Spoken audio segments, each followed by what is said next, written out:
Welcome to Fantasy Audiobook. Journey through the Marvel Universe starting from the Zombie Universe. Chapter 1. I'm sorry to tell you, Mr. Bai, our examination results show that you have advanced lung cancer. If you want, our hospital can give you chemotherapy immediately, but from my personal point of view, I still recommend palliative care. How is the effect of chemotherapy now? Bai raised his head and looked at the doctor in front of him. If I'm optimistic, I can buy you a few more months. Let me think about it. I have to think about it. When he left the hospital, his face was unusually haggard and his lips were dry. A few strands of hair fell out, leaving some messy strands on his pale forehead. The passers-by at the entrance of the hospital were like the ebb and flow of the tide, as if they were far away in the horizon, yet close in front of them, gradually drifting away from him. Bai felt as if he was in another world, lonely and desperate. Bai returned home in a daze and collapsed on the sofa tiredly. In the reflection of the TV screen, his cheeks were sunken and his eye sockets were sunken, as if every breath required all his strength. He had just graduated and worked for just 2 years, and had finally tried his best to gain a foothold in a big city. Although he was occasionally unwell, he was ignored for promotion and salary increase. It wasn't until a few days ago that the sputum he coughed up was stained with blood, and there were bursts of severe pain in his chest, so Bai rushed to the hospital for examination, but it was too late. He raised his arms and looked at his hands. His heart was empty, like a blank piece of paper. The verdict of cancer caused him to lose hope in life and expectations for the future. He just wanted to slowly disappear in this trance and despair. This is better than spending a lot of money to live in a hospital bed for 2 more months with tubes inserted. Want to understand the meaning of life? Do you want to truly live? Who's talking? Bai, who had collapsed into a puddle, suddenly jumped up from the sofa, looked around nervously, and soon found that a floating crystal clear white light curtain had appeared in front of him. Above the light curtain, there was a line of slightly darker regular letters that swayed slightly, which was exactly what he had just heard. Is it an illusion? This idea was quickly dismissed by Bai. He stretched out his hand to touch the line of words, but as expected, it passed through. So he circled the light curtain a few more times and found that no matter which direction he walked, the light curtains all faced him, neither far nor near. At this moment, 2 more symmetrical small letters appeared under the line of words. The edges were slightly dim, giving people a real button texture. Yes. Do you want to truly live? Yes and no. Is there anyone who hasn't seen Infinite Horror? Bai sighed, slapped himself on the forehead, slid down and covered his eyes. I was just diagnosed with cancer, and the system came up with the results. Will this make me feel like I have been appointed?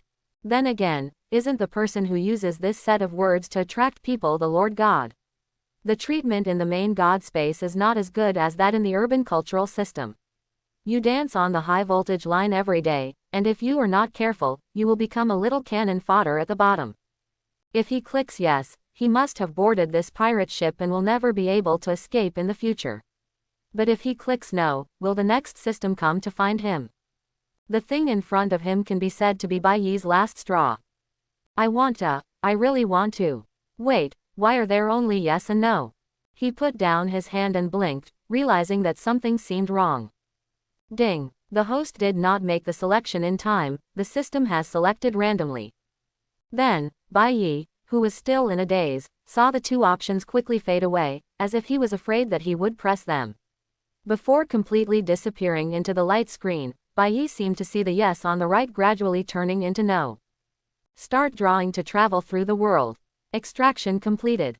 Target world. Marvel Universe 2149. 2149. Bai touched his chin. He usually liked reading all kinds of American comics, but when the system suddenly mentioned the specific universe number, he couldn't remember which universe had the number 2149. So he turned on his phone and got the answer within 10 seconds. This can't be. Bai smiled awkwardly and rubbed his hands. Looking at the white light curtain in front of him, he suddenly felt at a loss and began to retreat slowly. The Marvel Zombie Universe is not a good place to be, and Diary of a Madman is a realistic novel there. The host did not make a choice in time, and the system has confirmed it by default. etc. A flash of white light flashed, and Bai Yi's figure, who was picking up something from the table, twisted and disappeared into the living room. The phone with the screen still on floated in the air for half a second, and then hit the tiled floor with a bang. A bolt of pink lightning suddenly flashed across the sky of New York City. Its shape was long and narrow, showing an arc line, like a giant python stretching in the dark clouds. After a few breaths, there were several loud noises in the sky and heavy rain poured down. Ah ah ah ah. A figure fell from midair and slammed into a huge trash can. He climbed out using his hands and feet. Cough cough cough cough. Bah, cough cough cough. My waist. Bai Yi stood next to the trash can and patted himself. Fortunately, the trash cans were filled with plastic bags and the like, which not only alleviated the impact but also had no odor. Rewards for newbies are being distributed. Non-Desert Eagle pistol with limited bullets. Snap, a Glock 20 pistol fell in front of Bai Yi's eyes, followed by a small handful of yellow bullets. After picking up the pistol, a feeling of bliss went straight to Bai Yi's Tianling Gai. Within a few seconds, he mastered the use of the pistol, and he had all the knowledge from disassembly to shooting. My body is not as weak as before, and I feel full of energy. Your system experience card has expired. The host did not make a review in time, and the system has defaulted to a positive review. Then the light curtain suddenly disappeared. It was different from fading slowly like before, but disappeared directly. Before he could taste anything from the surprise of the system disappearing in front of him, there was a sudden violent roar in the sky that made him tremble, and then he looked up. It was a large and scary black fighter jet hovering dozens of meters high. Its wings were pressed down like the wings of a bird gliding in the air. The streamlined fuselage trembled slightly, and the rear hatch was wide open. It was obvious that "Are you waiting for someone? Luke, walk faster. The police from Times Square are calling again. The situation seems to have changed. We have to get there quickly." A man shouted on the plane. Bai Yi squinted his eyes and could only barely make out that there seemed to be someone standing at the door, waving down. Coming. A few seconds later, a strong black man in a yellow jacket jumped up from the roof of a nearby apartment. The height of tens of meters was ignored by him, and he easily jumped into the fighter plane. Immediately, the hatches closed together, and the tail of the fighter jet sprayed. Two blue tail flames shot out and quickly flew into the dark clouds and disappeared. If I guess correctly, the person who jumped on the plane just now should be Wonder Man, Luke Cage, if they are going to Times Square. It's such a coincidence that this time comes. Bai Yi bared his teeth and tapped his head lightly with the butt of the gun. Yes, today is the beginning of everything that happened in the 2149 universe. Today is the day when the superheroes in this world are infected and turned into zombies. What are your memories of zombies in movies and TV shows? The walking corpse is swaying and moving as fast as the rotting corpse of an 80-year-old man. Or the athletic zombies who walk like flying in World War Z and can climb a 100-meter high wall for a mouthful of delicious fresh meat. Just imagine, there is a zombie wearing a tight suit standing in front of you. Its thin layer of rotten skin can withstand the attack of Hellfire missiles. Its yellow and twisted knuckles are no better than pinching a steel plate. How difficult is it to have a piece of tofu? And when it puts its palm on your shoulder, you can still hear its big, foul-smelling mouth whispering, "Just let me take a bite." Like the first two zombies, a slightly more formal modern army can completely deal with them. There may be some casualties, but overall they will be within the tolerable range. After all, flesh and blood is no match for long guns and short artillery. As long as they have enough guns and ammunition, the monsters in most movies and TV series are no match for humans. Bai Yi once saw people complaining about this on the internet. He couldn't imagine how a group of shambling zombies could use their rotten teeth to push human civilization to the brink of extinction. Logically speaking, they would most likely be killed and turned into rare animals within a few years or even months. But what if a group of super-powered zombies that are invulnerable to the sky and the earth appear in this world? The result would probably be quite different. Walking out of the alley and onto the street, in just a few steps, the heavy rain that was falling just now has stopped, and half of the sun has emerged from the dark clouds. Suddenly, Bai Yi narrowed his eyes, and something flickered on the left side, catching his eye. He shook his head and looked over. It was a poster of Steve Rogers doing a classic Uncle Sam recruiting gesture, pointing his red-gloved right hand at the person looking at the poster. However, at this time, most of it was covered by various strange graffiti, which had blurred the content of the painting. Only a line of large red characters was still clearly visible: "The American Colonel wants you to obey the law." There is also a small line of phone numbers below to contact Avengers House. Yes, in this universe, Steve Rogers' military rank is not captain, but 3 levels higher than that of the main universe. People call him an American Colonel, not Captain America. Brother, have you seen enough? If you've seen enough, give in. These posters need to be replaced. As the sound rang out, a strong smell of cheap secondhand smoke came around Bai Yi's back, making him frown. Turning around, he saw a young white man with freckles on his face looking at him carelessly with a cigarette in his mouth, and a large roll of posters that looked brand new from the factory in his arms. "Did you print this poster and post it here?" Bai Yi asked. "No way, Avengers House paid us to put up posters here, but what happens after we put them up is none of my business." "Did you see the graffiti on it? It was just posted yesterday and it's like this today." The young man with the cigarette in his mouth shrugged, looking indifferent. As he spoke, he simply put up a new poster, then picked up the roll of posters and trotted across the street.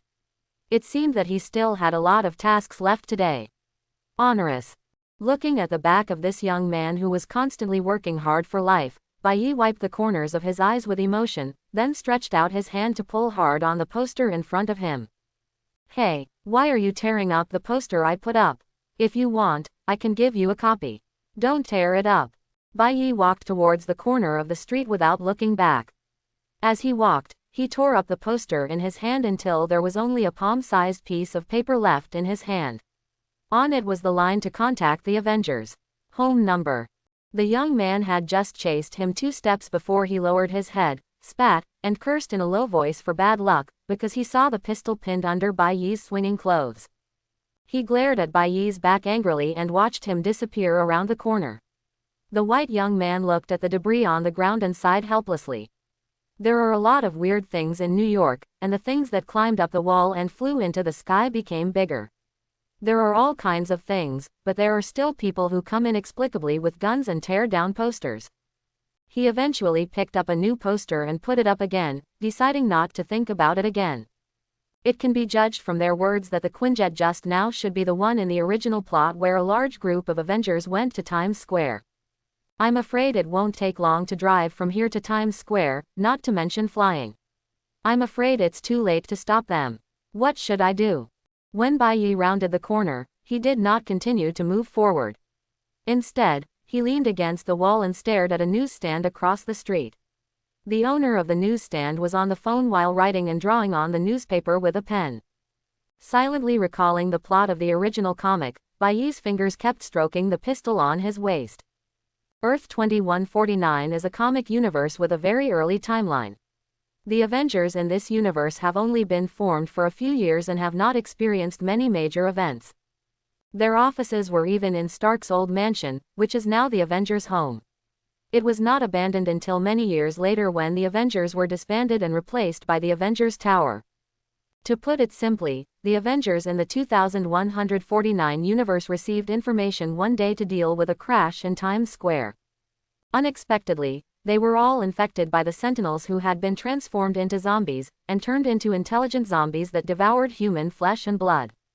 They spread the virus, and the entire world inevitably slid into the maws of the zombie heroes within weeks. It is worth mentioning that the zombie virus in Marvel Zombies will only allow extraordinary people to retain their intelligence after being infected, but this boundary is actually very blurry. Kingpin and the Punisher, who claim to be mortals, can also retain their intelligence after being infected. Getting cancer is a death, and being eaten to death by zombies is also a death, but no matter how you look at it, the former seems much more tender and gentle compared to the latter. Originally, with the level of technology in this world, curing my cancer cannot be said to be easy, or at least it is not difficult, but everyone in this world is about to be eaten by zombies and I still want to cure my hair. Thinking of this, Bai Yi angrily hit the wall with his hand, frightening the passers-by around him to speed up their pace and cast him a look full of contempt, sympathy, doubt, and what he called caring for the mentally retarded. Quick, you have to think of a way quickly. We're running out of time. Quickly. That's right, quick. He suddenly drew his gun and fired 2 shots into the air. Amid the screams of passers-by, he rushed towards the newsstand across the street with the gun, and pressed the hot muzzle of the gun against the forehead of the newsstand owner. I. Shut up, hang up the phone you're on, and then. Bai rolled his eyes and thought for a moment, snatched the pen from the boss's hand, pulled off half a page of the newspaper, quickly wrote on it, slapped it on the boss's shiny forehead, and then wrote another note and threw it at him in front of. This is the phone number of Avengers' home. Call it hands-free. According to what the note says, if you don't call me within 10 seconds, I will kill you.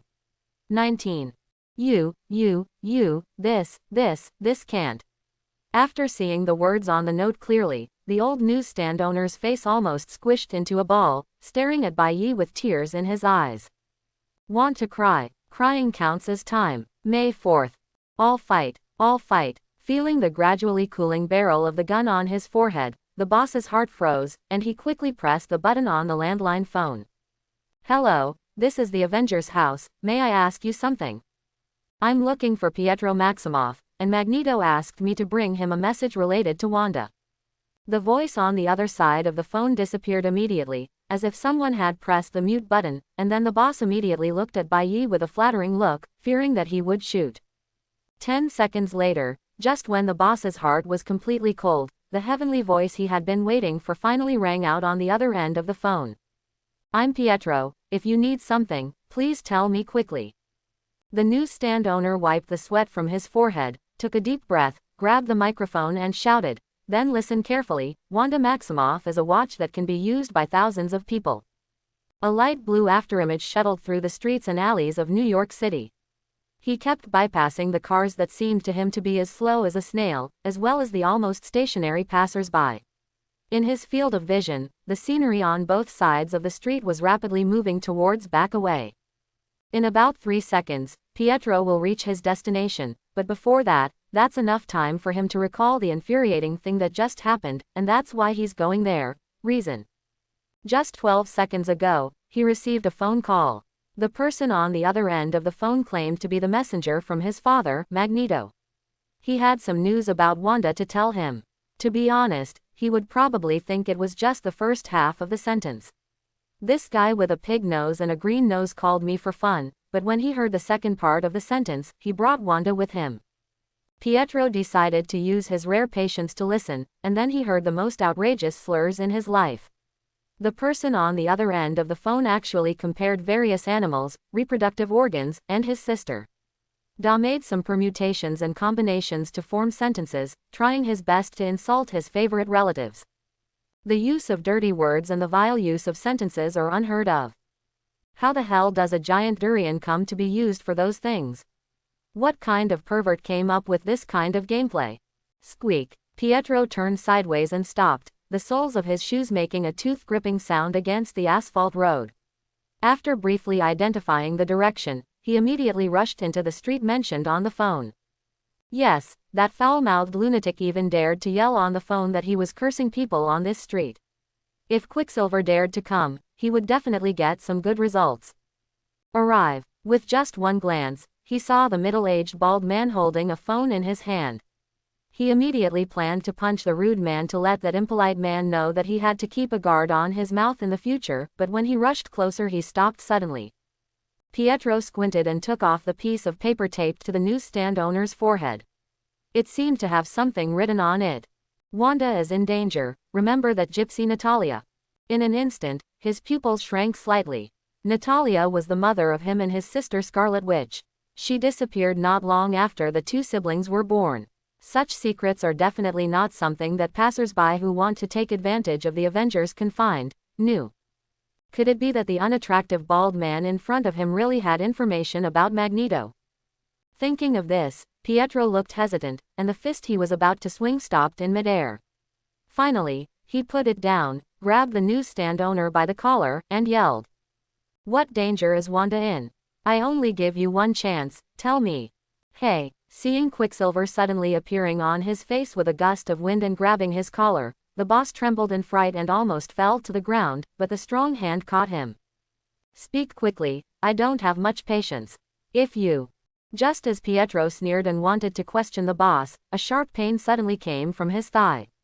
Before he could do anything with his superhuman reaction speed, several gunshots were fired, and more pain came from the leg. It penetrated his mind, and he subconsciously let go of his hand and fell to the ground. Standing across the street, Bai looked at the silver-haired man lying at the door of the newsstand, blood flowing out from under him, thought for a moment, raised his hand and fired again. Ouch! Nodding with satisfaction, he walked towards the newsstand owner who was at a loss. Just imagine, a person with normal thinking can accept that when drinking water, the water in the water glass flows as slowly as thick super glue. How many minutes does it take to drink a glass of water? Or maybe the delay is as high as hundreds of milliseconds when playing games. Therefore, in order to talk to other people who are not that fast, or to interact with society, speedsters like Quicksilver will inevitably slow down their thinking speed to that of ordinary people. Otherwise, they would have to endure the boredom of being conscious of themselves for tens of seconds before they could hear a single word. No one can tolerate this, and this is also its biggest flaw. You just killed an Avenger. Bai, who had just put away his gun, rolled his eyes when he heard this and walked towards the newsstand. Stop yelling. Kuai-yin is not dead. Didn't you hear that he was still yelling? I just injured him. The newsstand owner leaned out half of his body, looked at Kuai-yin who was lying on the ground and groaned, and took a deep breath. Then he nervously shouted to Kuai-yin, "Oh my god, luckily you're not dead. He used my family. Threatened me. I swear I really didn't mean to do that. He's too busy hurting to hear. Besides, you should be thanking me. If I were you, I would sell all my possessions right now to buy enough water and food, and then find a basement to stay there for decades, or even simpler, I would think of a way to commit suicide now. Experience what's coming next." What are you saying? The newsstand owner looked at the serious Bai in front of him and suddenly felt a little scared. Could this guy be a follower of some evil cult? The kind that believes that the end of the world is coming and evil gods will destroy the world. He couldn't help but take a few steps back, only to find that he leaned against the wall of the newsstand and had no way to retreat. Bai glanced at the boss with a shiny forehead strangely, then leaned down to check Kuai-yin's injuries. He had just fired a total of 9 shots, and 6 of them hit, all of them hitting the Scud's legs. However, judging from the amount of bleeding, he probably didn't hit the artery. The kid was lucky. Looking at the wounds on Pietro's body, part of them were penetrating wounds, and part of them were penetrating wounds. This also means that there is still a little residual shrapnel remaining in his muscles, but the wounds have begun to slowly shrink at this time. Stopping the bleeding, the mutant's strong physical fitness allowed him to recover quickly. Give me the newspaper string and tape and turn on the TV behind you to the news channel. Bai raised his head and glanced at the boss who was still in a daze, and said casually. The snowflake screen flashed for a few seconds, and a female reporter wearing a beige trench coat appeared on the screen. She was standing in Times Square. From behind her, she could only see chaos, and only the large screen advertisement in the distance was still there as usual, of promotional products. The reporter's voice sounded a little nervous. Dear viewers, I am at the scene in Times Square, and a strange falling incident occurred here. We can see that a creature in human form fell in the center of the square. Currently, the police have pulled up the isolation zone. Almost all the police in New York City are here to evacuate civilians, and the Avengers are on their way to deal with it. Quote, turn it up a little louder so I can hear you clearly. The boss touched his head and laughed, then reached out and pinched the knob next to the TV and turned it gently. The reporter's voice sounded again, with some surprise. I can clearly see now that the strange humanoid creature is wearing a golden uniform and looks like a superhero or villain. At present, we cannot confirm the identity of this creature. Identity and origin. However, I believe that the Avengers will be able to handle this incident as soon as possible to ensure the safety of citizens. At this time, the photographer moved the camera very cooperatively and focused it into the distance. From the picture, you can barely see clearly that there is a golden figure lying on the ground about dozens of meters away behind the female reporter, his whole body trembling slightly, and behind him there is a tattered blue cloak fluttering in the wind. In this universe, the Sentry, who claims to have the power of 1,000,000 stars, is just a drug addict. People's impression of the word sentinel still remains on the sentinel robot, which is specially used to eliminate mutants. They had no idea what it meant for the mentally unstable and extremely dangerous lunatic in front of them to become a zombie. Bai lowered his head and kicked the guy who was tied into a rice dumpling by a pile of tapes and strings. He knew what it meant to see Kuayin in front of him, who had already passed out due to heavy blood loss. It was this fast boy who, after being infected by zombies, spread the virus to the entire world in just a few hours. The picture on the TV finally settled on the moment when the quinjet slowly landed. Just a few seconds later, there was a violent camera shake, followed by screams and explosions. Then the signal disappeared, and the old TV flashed with snowflakes again. "You can leave, call the police, go home, or do as I say, it's up to you," Bai said casually. Hey, thank you, sir." The newsstand owner ran out of the newsstand as if he had been granted amnesty, and then disappeared around the corner. Maybe he will be torn apart by those zombie heroes later and stuffed into his mouth to eat. Maybe he will be lucky enough to become one of the survivors in hundreds of millions, but this is not a problem that he has to consider now. In the original plot, at this time Steve, Ms. Marvel and Black Widow have been infected into zombies, feasting on the citizens they used to protect. Fortunately, he thought of a way to deceive Quicksilver so that he would not be infected on the way to support the Avengers. In this way, the spread of the virus may be slightly slower than before, at least it will not allow zombie heroes to destroy all mankind in a few days. And now, it's time to take the next step in the plan. Bai scanned the surrounding environment. He noticed the glass window on the wall beside him. Without hesitation, he raised his arm and smashed the glass with his elbow. Wow! The broken glass made a sharp cracking sound, and the fragments flew everywhere. Bai grabbed the larger piece and slowly leaned towards Quicksilver's eyes. Then he didn't move forward anymore, but turned his wrist to let the sun shine through the broken glass and reflect the dazzling light. Bai expressionlessly adjusted the glass piece repeatedly, and finally made the afterglow of the sunset reflect on Quicksilver's eyes.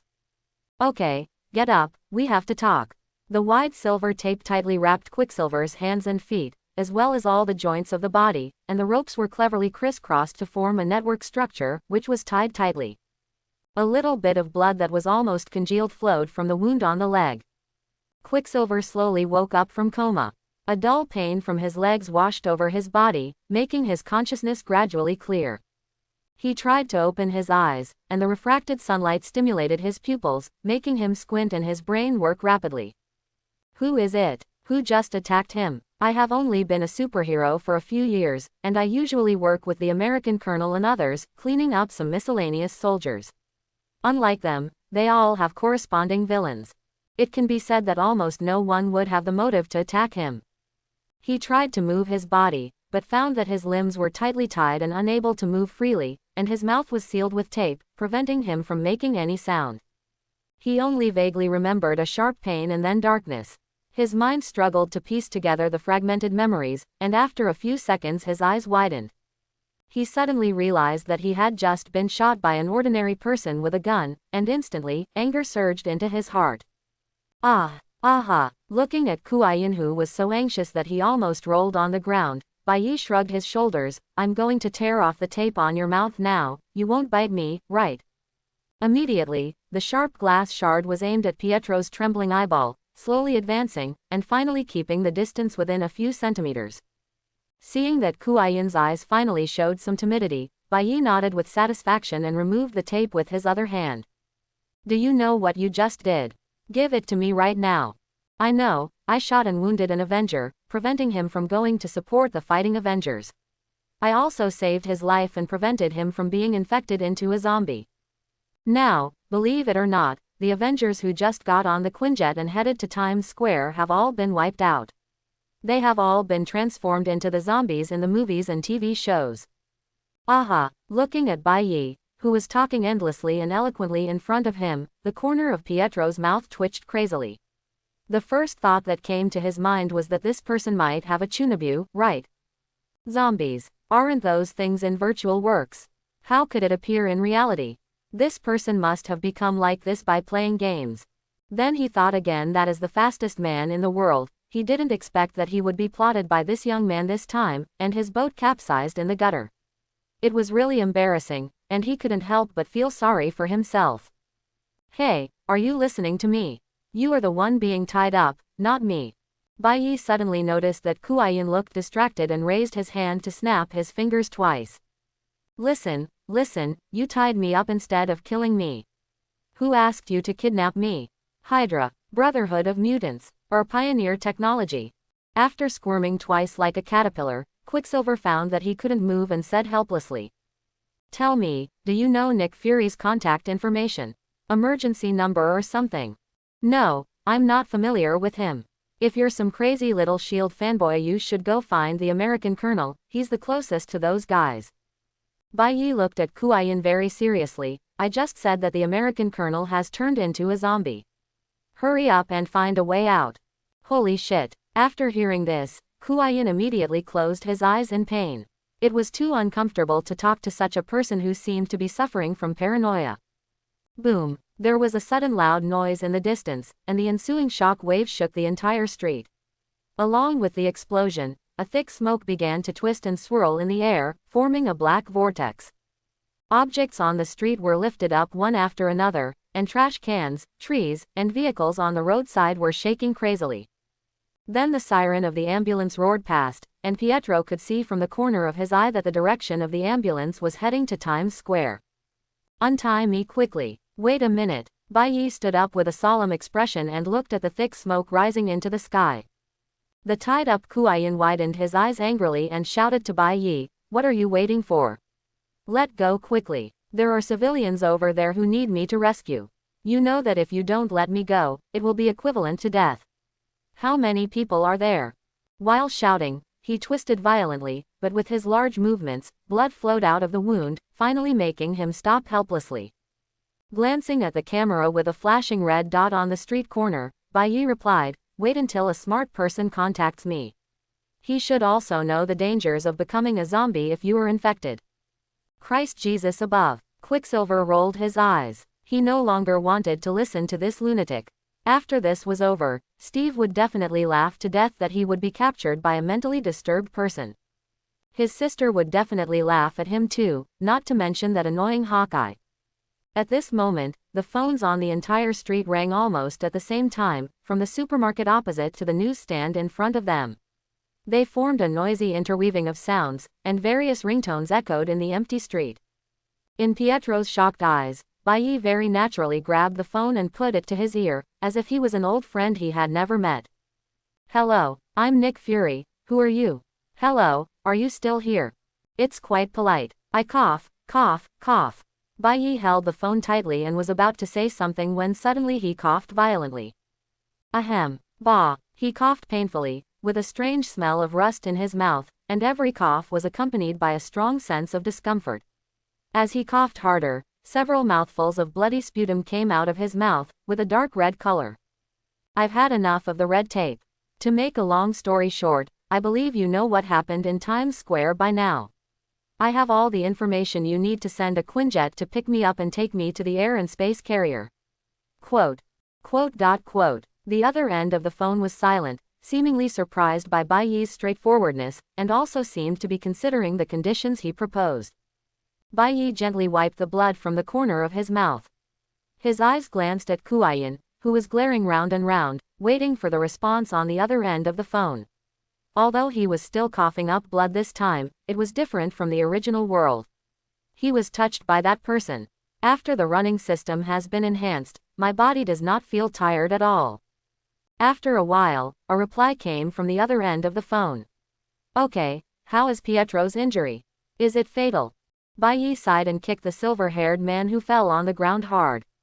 I'm afraid these injuries are not fatal. He should be able to survive on the space aircraft carrier. There was silence on the other side of the phone again, but this time it was much shorter, and the sound came out after a few seconds. Quote. Maybe you can get him. No, that wasn't part of my plan. He was interrupted by Bai Yi mid-sentence. He knew what Fury was planning. It would be better to kill Quicksilver here than to hold a time bomb all the time. However, he still has some plans and needs to rely on Quicksilver's cooperation, so he cannot be allowed to die for the time being. Convince Pietro for me not to object to my decision on the way, and I will take him with me to the space carrier. Okay, give him the phone. This time it was a bit unexpected by Bai Yi, and Fury agreed to him without any hesitation. He picked up Quicksilver from the ground and handed the microphone to his ear. It's for you. Quicksilver's hands were tied and he couldn't answer the phone freely. He could only lift his shoulders and clamp the phone receiver firmly to keep it steady. There was a hint of sullenness on his face. Fury, is that you? Did you send this fool? Ask him to give me something right away. The news on the other end of the phone shocked Quicksilver.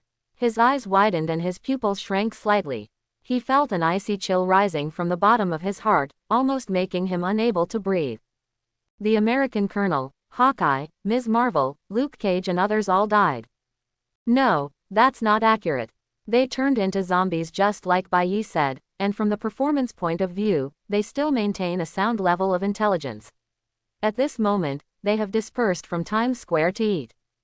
And the explosion that would occur was that of a third-rate little hero, Jack of Hearts, who blew himself up while trying to die with an unknown creature before he died.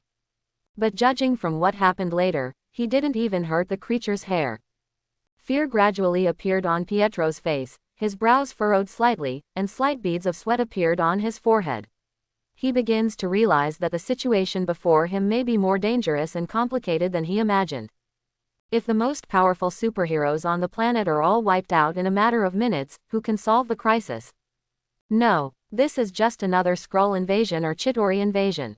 Soon, S.H.I.E.L.D. will be able to stop the counterattack. You must know that this loss is not all members of the Avengers. Besides, the Fantastic Four and X-Men are still here. He comforted himself like this in his heart, but the next second he was poured cold water on him by Fury. After preliminary judgment, we have decided to abandon New York City and start gathering survivors. I need you to cooperate with the person around you as much as possible, and... The other end of the phone lowered his voice and said almost imperceptibly, keep an eye on him. Quicksilver took a deep breath, trying to calm down his emotions. He knows he must put aside his personal fears and interests and make the right decision in order to save the world. Under Bai Yi's gaze, he nodded silently, accepting the request on the other end of the phone. Although he was still a little worried in his heart, he decided to believe that this decision was correct. After all, he is a superhero no matter what. In the face of righteousness, he will move forward firmly in order to save more lives. Click. Bai Yi raised his hand and hung up the phone, looking at Kuai-yin with a half-smile. It seems that we have reached a consensus. You won't hold any grudge against me for shooting you, right? This isn't over yet. Take me away. Almost all the quinjets from S.H.I.E.L.D. are sent out to stop them. Having said this, Pietro paused with a weird look on his face, and then said, Zombie hero, they just dispatched one to pick us up. The boarding location is some distance from here. It only takes 20 minutes to walk. Suddenly, a large group of people poured out from the corner of the street. These people had frightened eyes and frightened expressions, as if they were being chased by something terrible. They ran hard without caring about the crowd behind them, as if escape was their only goal. Bai Yi stopped in surprise and stared at the large group of people. Run! What are you doing standing still? Some kind people reminded Bai Yi, but soon he was surrounded by the crowd and disappeared. As the crowd quickly fled, they flashed past White Knight and Quicksilver's eyes. There were men and women, old and young. They were pushing and shoving each other in a hurry, trying their best to escape forward.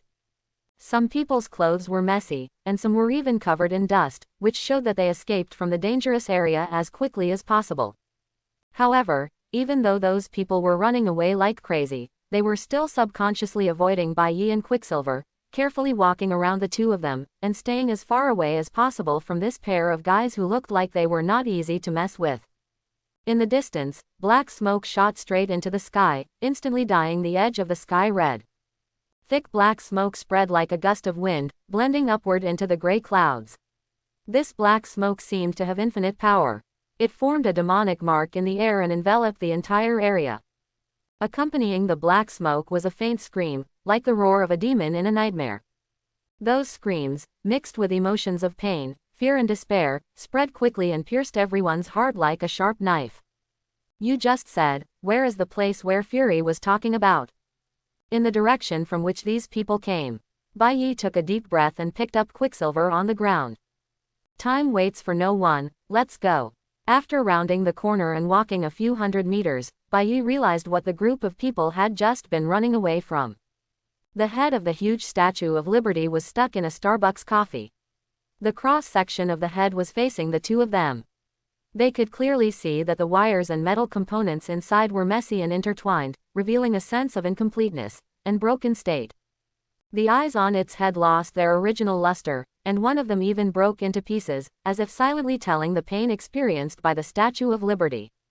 The corners of the mouth on the head were also severely damaged and distorted, like a twisted smile. It can be seen from the impact marks that the Statue of Liberty experienced severe friction and collision when its head fell. There are burnt marks on the surface of the bronze, which makes it look ruined and dull compared to its original smoothness. Naturally, it was the Starbucks coffee store that withstood this impact. The structure on the second floor had completely collapsed, and the huge glass window shattered into countless sharp small fragments, shining like diamonds with cold light in the sun. It all happened so suddenly that the inside of the coffee shop became chaotic. Tables and chairs were overturned, shards of china were scattered, and the coffee machine hissed. But the aroma of coffee still permeated the air, mixing with the smell of dust and broken materials to form a strange and chaotic smell.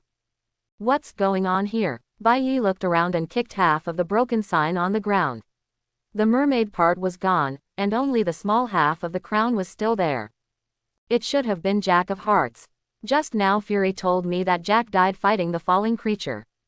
Quicksilver, who was being carried on his shoulders, said with a heavy expression. He was not familiar with Jack of Hearts, but he still felt sad after seeing with his own eyes the place where an Avenger died in battle. Well, I guess he did sacrifice, but not completely. Bai Yi turned his eyes and noticed a familiar figure among the ruins that caught his eye.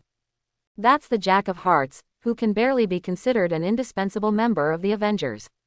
However, at this moment, he had been blown away by the explosion and only his upper body was left, buried under the rubble. However, when he was about to get closer, he immediately felt a creepy aura filling the air. Jack of Hearts has been infected into a zombie, and his eyes have lost their former brightness, replaced by madness. Ho meat, ho cough. Bai Yi's brows furrowed and he quickly retreated, keeping a distance from the half-broken corpse. From what Quicksilver said, this guy might have been infected during the fight with the Sentry, and then tried to self-destruct but unexpectedly survived, only losing half of his body. I'm so hungry. Let me take a bite. The upper body of Jack of Hearts struggled to free itself from the rubble, and the broken mechanical parts made a harsh friction sound on his body. He let out a low roar, full of wildness and hunger. He opened his mouth, exposed his sharp teeth, and rushed towards Bai Yi. However, due to the broken state of the Jack of Hearts with only his upper body left, his movements became clumsy and erratic. Suddenly, he lost his balance and hit the ground with a dull crash. Despite this, the Jack of Hearts still crawled forward tenaciously, regardless of the damage and pain of his body. His mechanical parts made a rattling sound, and he used his broken arm to pull at the ground, trying to get closer to Bai Yi. Bai Yi steadily raised his gun, facing the Jack of Hearts who was infected into a zombie, and moved his fingers without hesitation.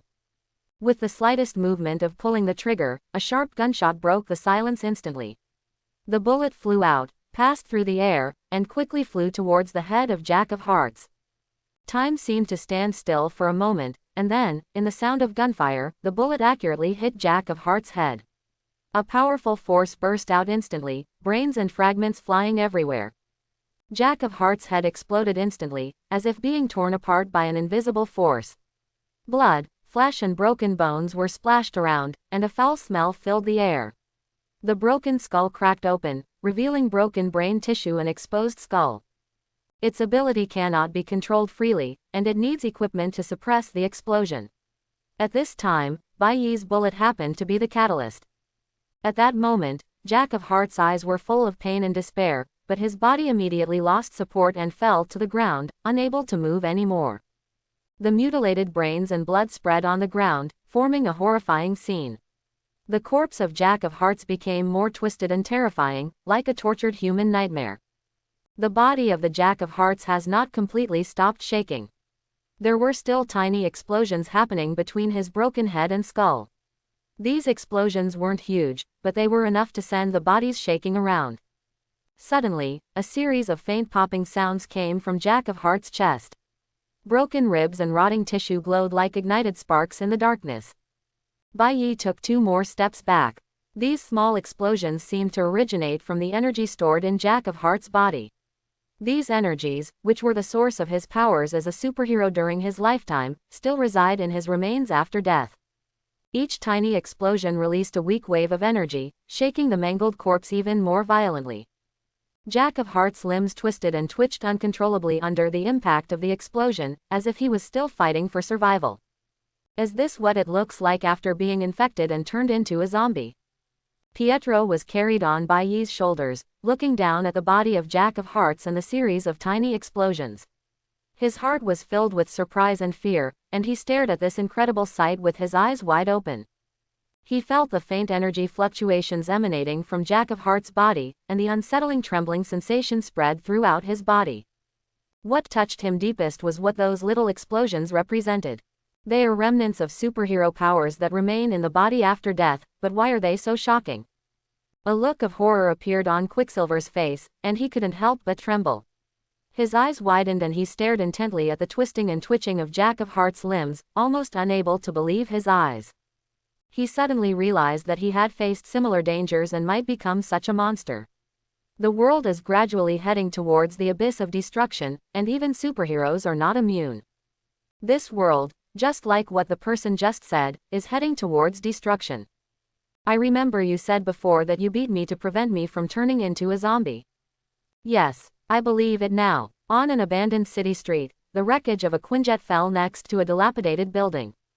The appearance of the fighter plane was almost unrecognizable, with torn and deformed metal fragments scattered across the fuselage. Black smoke still rose from the wreckage, and there was a heavy smell of burning. Scattered around the wreckage were a pile of corpses on the ground, which had been destroyed beyond recognition by the impact of the crash. Their bodies were twisted and deformed, and their limbs were scattered in a mess. The smell of decay permeated the air, creating an eerie sight along with the wreckage. There seems to have been an earth-shattering battle here. In this apocalyptic scene, the American colonel who had been infected into a zombie was chewing a piece of meat, his face stained red with blood. While chewing with satisfaction, he said to Hawkeye, "It's wonderful, Barton, there is as much delicious meat as you want in the city." He opened his mouth, revealing sharp teeth, and bloody meat residue remained at the corners of his mouth. There was a nasty gash on Hawkeye's shoulder, blood gushing from it. The skin around the wound was broken, forming a bloody area. Blood flowed along the lines of the wound, dyeing his purple clothes deep red. The edge of the wound was slightly swollen, and there was a faint feeling of pain.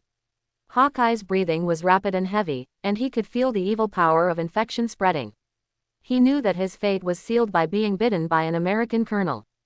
Hawkeye twisted his body in pain, his consciousness dominated by hunger, but he still retained the last bit of will and refused to succumb to the temptation of the devil. He replied in a trembling voice, "No. It's not supposed to be like this. I won't be like you, Colonel. Tony and S.H.I.E.L.D. will find a way to treat us sooner or later."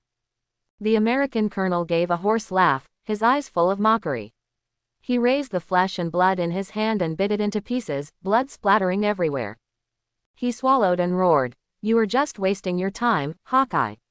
You can't escape, and we will enjoy this wonderful gospel together."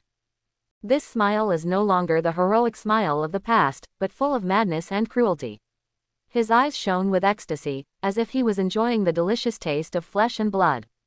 He chewed the meat, and the corners of his mouth twitched, making people feel his endless hunger. Hawkeye bit his lip and tried to turn his attention elsewhere.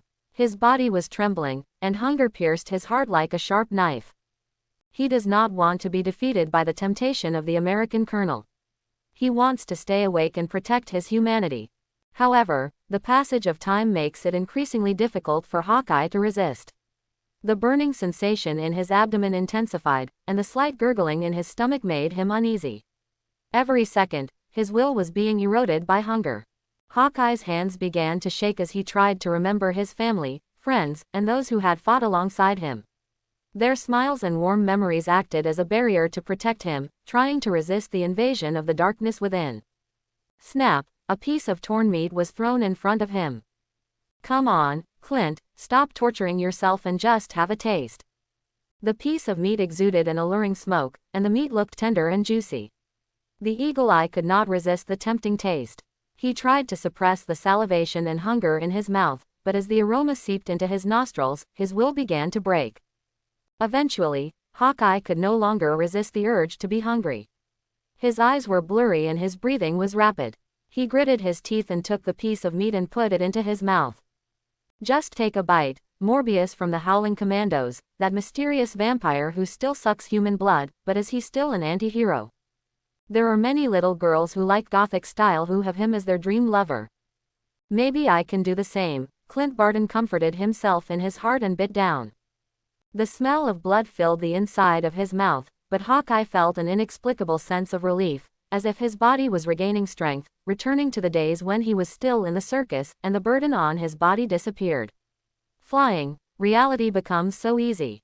Although there seemed to be a voice in his heart that was desperately shouting and protesting, Hawkeye found that it was getting harder and harder to control himself. The aroma of the meat was strong and alluring, making him deeply entangled in it. He tried to stop chewing, trying to resist the temptation, but every time he swallowed, he became more and more lost in this malicious delicacy. "This is actually quite good," it thought. Its eyes became fanatical, obsessed with every taste of that piece of meat. It realizes that it can no longer escape this dark force, and it succumbs to the taste of evil and lets it fill its soul. It said vaguely, how is it possible, so delicious, Steve, I can't resist it." The zombie wearing the stars and stripes slowly wiped the remaining blood around his mouth. His eyes were empty and lifeless, but his face twisted into a ferocious smile. He stood up and picked up his shield with his hand, flashing with incomplete light. "Ha ha ha ha," he laughed crazily. "What am I saying? No one can reject this kind of gospel." Hawkeye didn't respond to him, but still squatted on the ground and ate. "Go," he ordered in a hoarse and low voice, his body swaying and his steps staggering. "Let's go back to Avengers home. It's our responsibility to spread the gospel of hunger to every corner of the world." Hawkeye, who was infected into a zombie, stood up with difficulty, and he followed the American colonel forward. His eyes were empty and heartless, and his face had lost the perseverance and determination it once held. Suddenly, Hawkeye turned around and his eyes fell on a tattered beige windbreaker. It hung on the broken windshield of the quinjet, being blown by the wind and swaying silently. The color of the trench coat was still bright, but the fabric was covered in tears and dirt. Its cuffs were tattered and there was still some blood on the collar. Hawkeye stared at the trench coat, and for a second, his heart was filled with pain and guilt. He tried hard to recall the past, the honor and responsibility he had, but those memories seemed to become blurry and distant in his brain, as if they never existed. He gave up this senseless resistance and followed the American colonel unsteadily, walking further and further away. A gust of biting wind blew by, blowing the tattered beige windbreaker off the broken windshield of the quinjet. The windbreaker was flying in the air, as if it had its own destiny. But it finally obeyed gravity and landed in a pool of bright red blood on the ground. The fabric absorbed the blood and gradually became dark red, making it look even more worn and desolate. The windbreaker trembled slightly in the blood, as if telling the pain and sorrow it had experienced. It was silent in that pool of blood, bearing all this silently. However, no matter how much the trench coat trembled, it could not change the reality before him. It can only lie quietly in the pool of blood and become a part of this doomsday world. Shield, space carrier. Tall glass windows let in sunlight, casting a soft glow onto the silver console and projection screen. The agents on the command platform were wearing black uniforms and operating various controllers and computers attentively. Their actions revealed urgency and determination. However, although this command center is extremely strong, its outer walls are made of extremely durable high-density alloys, and even part of the structure is made of vibranium. Ordinary missiles can scrape off a layer of paint, but they cannot be used at this time. Man brings no sense of security. Every agent knows that the threats they face are unimaginably horrific. The zombie virus is raging, and superheroes are infected one by one and become crazy monsters. Holographic images appeared on the projection screen in the command center, showing the horrific scene of superheroes infected into zombies. The once dazzling heroes are now twisted and deformed, with only madness and desire in their eyes. In their holographic images, Hawkeye shoots civilians as prey and Captain America swallows bloody pieces of meat, and even tears people in half with his bare hands when he gets excited. And Luke Cage relied directly on his brute strength and invulnerable skin to rush into the police station, dyeing every window in the building red amidst the gunfire. Throughout the hall, in addition to the rustling noises caused by work, there were also occasional sobs. No one dared to imagine whether their family members on the ground could survive this crisis. At a moment of silence in the command center, there was suddenly a burst of rapid and powerful footsteps, breaking the silent atmosphere. Fury led a large group of people and walked firmly into the command center. Among them were Coulson, Hill and others. They all followed the director silently, with heavy expressions on their faces. Fury stopped in front of the command podium and looked around. The gaze from his only remaining eye was as sharp as an eagle, scanning everyone. Then, his voice sounded calmly. The current situation is very serious. I think everyone here already knows that an unknown virus is spreading continuously, and everyone who is infected will be transformed into zombies without exception. Having said this, he paused, and then said slowly, yes, as you think, they are those monsters that appear in the movies and eat human flesh and blood as their own mission, and what's worse is that those monsters with superpowers people can still retain their intelligence after being infected. So maybe we can convince them to stop eating people. Like how we convinced some Skrulls to surrender to us. As soon as these words came out, the people around him immediately cast accusing glances at the agent who spoke. The director hasn't finished speaking yet. Why did you interrupt? The agent who spoke also realized this, and his neck shrunk and he didn't dare to say a word. Fury waved his hand, indicating that he didn't care about this trivial matter, and whispered, currently, the chance of success of this method is very slim. Even Steve, who has the strongest spirit and obvious kindness, has not been able to defeat that method. A virus. When it comes to this, everyone is dejected. Every crisis in the past that has brought mankind to a critical stage of survival will be properly resolved, and this is absolutely indispensable for the existence of the American colonel as the soul of the team.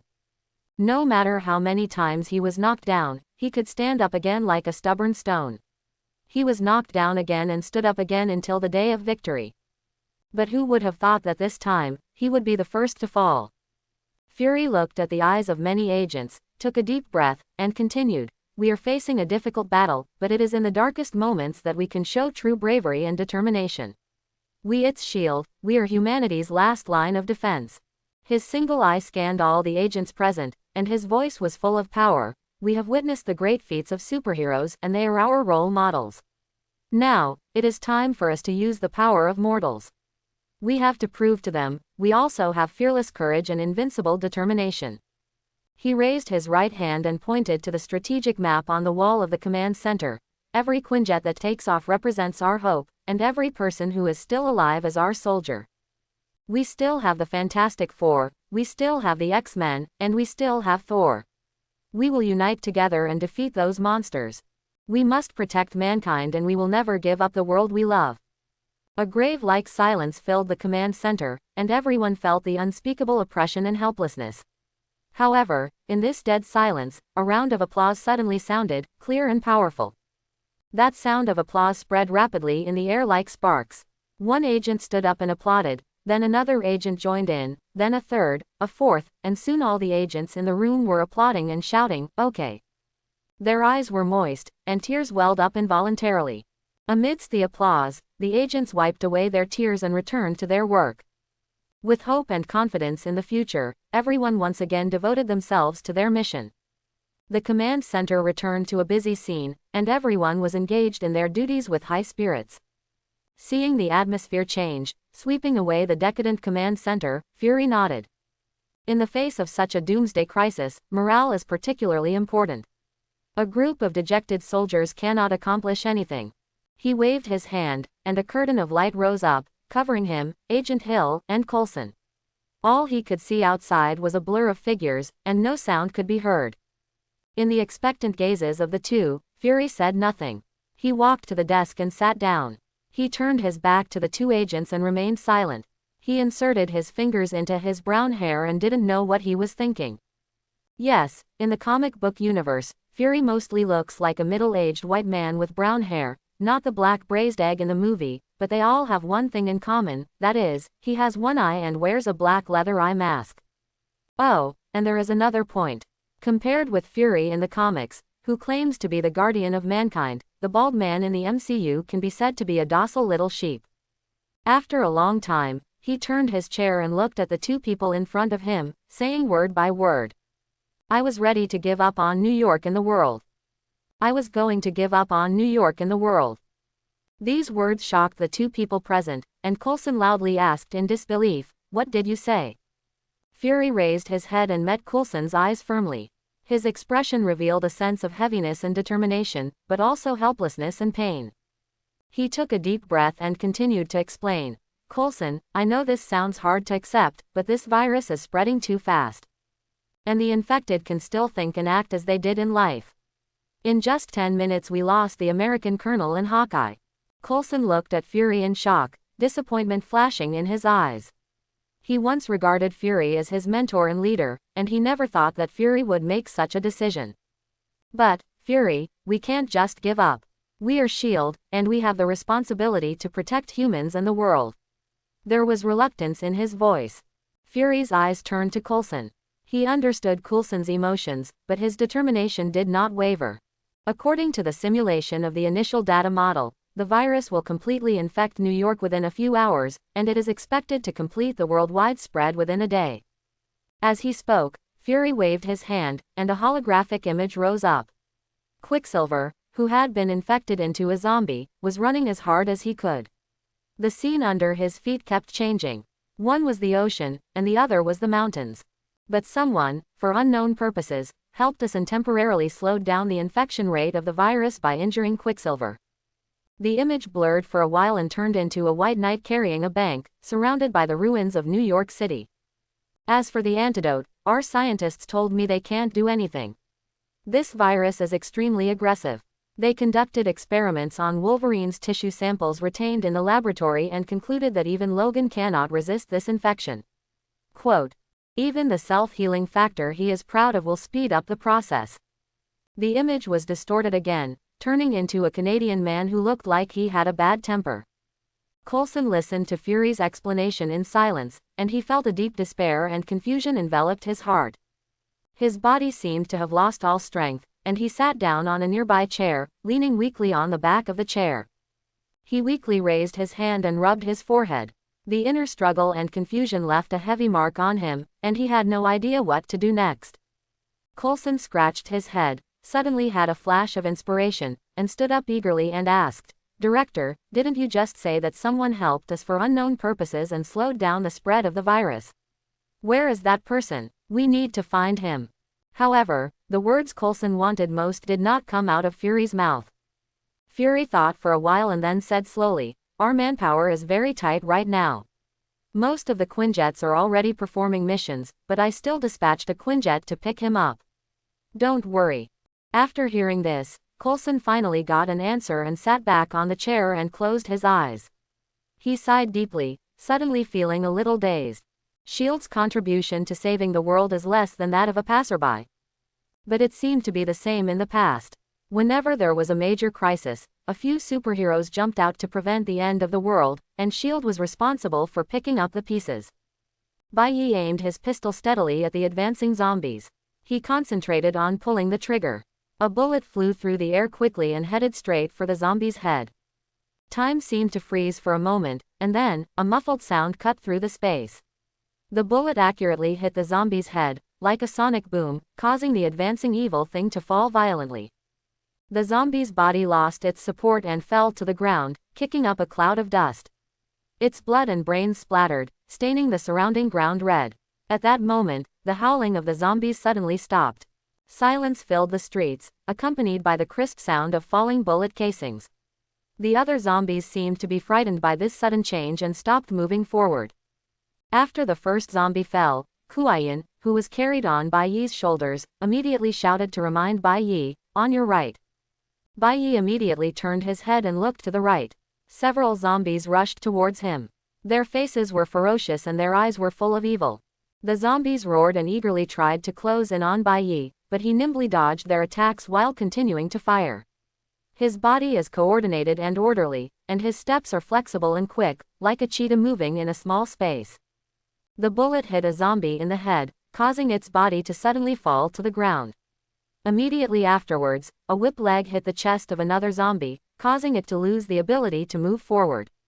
Another bullet came out of the chamber, making the zombie completely silent.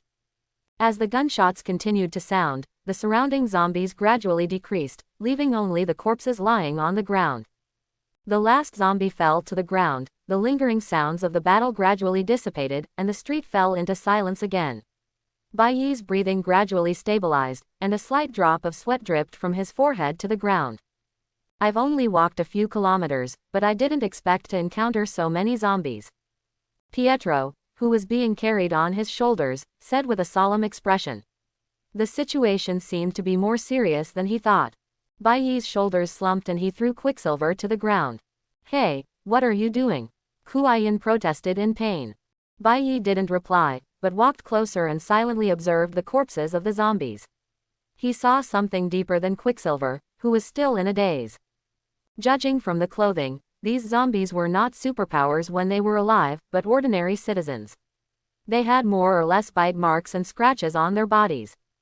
But there is no large-scale loss of flesh and blood on their bodies, which shows that the guys who infected them are not focusing on satisfying their own appetite but are consciously spreading the virus. This is not good news. Bai Yi frowned. He thought that the zombie heroes would eat for at least a few hours to satisfy their appetite. Unexpectedly, it didn't even last an hour. Someone was already working hard to expand the scope of infection. So how many superheroes in New York City are not zombies now? Thinking of this, he glanced around nervously, but fortunately there was no movement. The corpses around him were still lying quietly on the ground. With a plan in mind, Bai Yi raised his head and was about to leave, when he suddenly froze. Pietro, stop yelling. Is the person in red in front your sister? Ha, Wanda, I'm here. Hearing Bai Yi's words, Pietro was stunned for a moment, and then shouted excitedly to the figure in front of him. The figure who seemed to be the Scarlet Witch seemed to have heard the voice here, and walked slowly towards Bai Yi. With the breeze, her red cloak fluttered gracefully, making her look so eye-catching among the ruins. Bai Yi tilted his head, his eyes revealed a trace of doubt and vigilance, and a subtle uneasiness arose in his heart. He struggled to understand the feeling that something was wrong, that something was not quite right. His mind was filled with questions and his thoughts were spinning rapidly. What made him feel wrong? Is that what that figure looks like? Or is her behavior unbecoming of a witch? He tried to find answers. What made him feel wrong? He frowned slightly and recalled the comic plot he had seen before traveling through time. Her posture, her gaze, her breath. Suddenly, a flash of inspiration flashed through Bai Yi's mind. His eyes widened in realization. It turns out there is another character besides Scarlet Witch in the plot. Why is she the only one now? What's more, if it was the real Scarlet Witch, could she still be so leisurely and not at all anxious when she saw her brother being tied up? He reacted quickly, drew out his pistol without hesitation, and immediately pointed the gun at the Scarlet Witch. At almost the same time, the figure suddenly started to move, speeding up surprisingly. At the same time, she let out a low and terrifying roar, shaking the surrounding air. He, it doesn't matter if he's been discovered. It doesn't matter if he has a gun. As long as it's meat, I'll still eat it. No. When the familiar but sharp female voice reached his ears, Pietro's mood instantly hit the bottom. Pain and sadness surged in his chest. His eyes were red and tears almost burst out of his eyes. But Bai Yi frowned, because he saw the figure's gorgeous appearance gradually disappear, revealing her true appearance. Her face was a sickly blue, and her withered blonde hair was blowing in the wind. As she ran, blue ripples continued to appear on the surface of her skin, and for a moment it turned into a layer of rotten blue skin. It turned out to be Mystique, and now everything was right. In the original plot, this guy turned into Wanda and infected Quicksilver, causing the virus to spread around the world at an unimaginable speed. I just didn't remember it for a moment. He almost hit her. Bai Yi's eyes were solemn. He aimed at Mystique and pulled the trigger. 2 bullets roared out, but unfortunately, Mystique just twisted her body and nimbly avoided this fatal attack. The bullet simply grazed her body, cut through the air, and landed on the far wall. He glanced down at Quicksilver, who was still closing his eyes in pain, squatted down, stretched out his hands, and then clenched his fists. Look up, that's Mystique in disguise. Get out of here and I'll figure out how to deal with her. Ah, not Wanda. Pietro, whose limbs were tied, opened his eyes and saw clearly that the guy rushing over was a blue-skinned zombie. He didn't dare to say anything, and quickly twisted and rolled toward the street. Bai quickly adjusted the direction of the gun. He raised the gun and aimed at Mystique again. He calmly and decisively pulled the trigger, and the bullet shot out quickly again, passing through the air and speeding towards Mystique.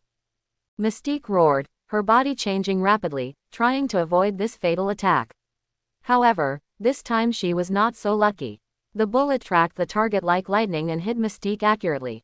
With a muffled sound, the bullet penetrated Mystique's body, and the blue skin burst open, exposing rotten muscles and bones.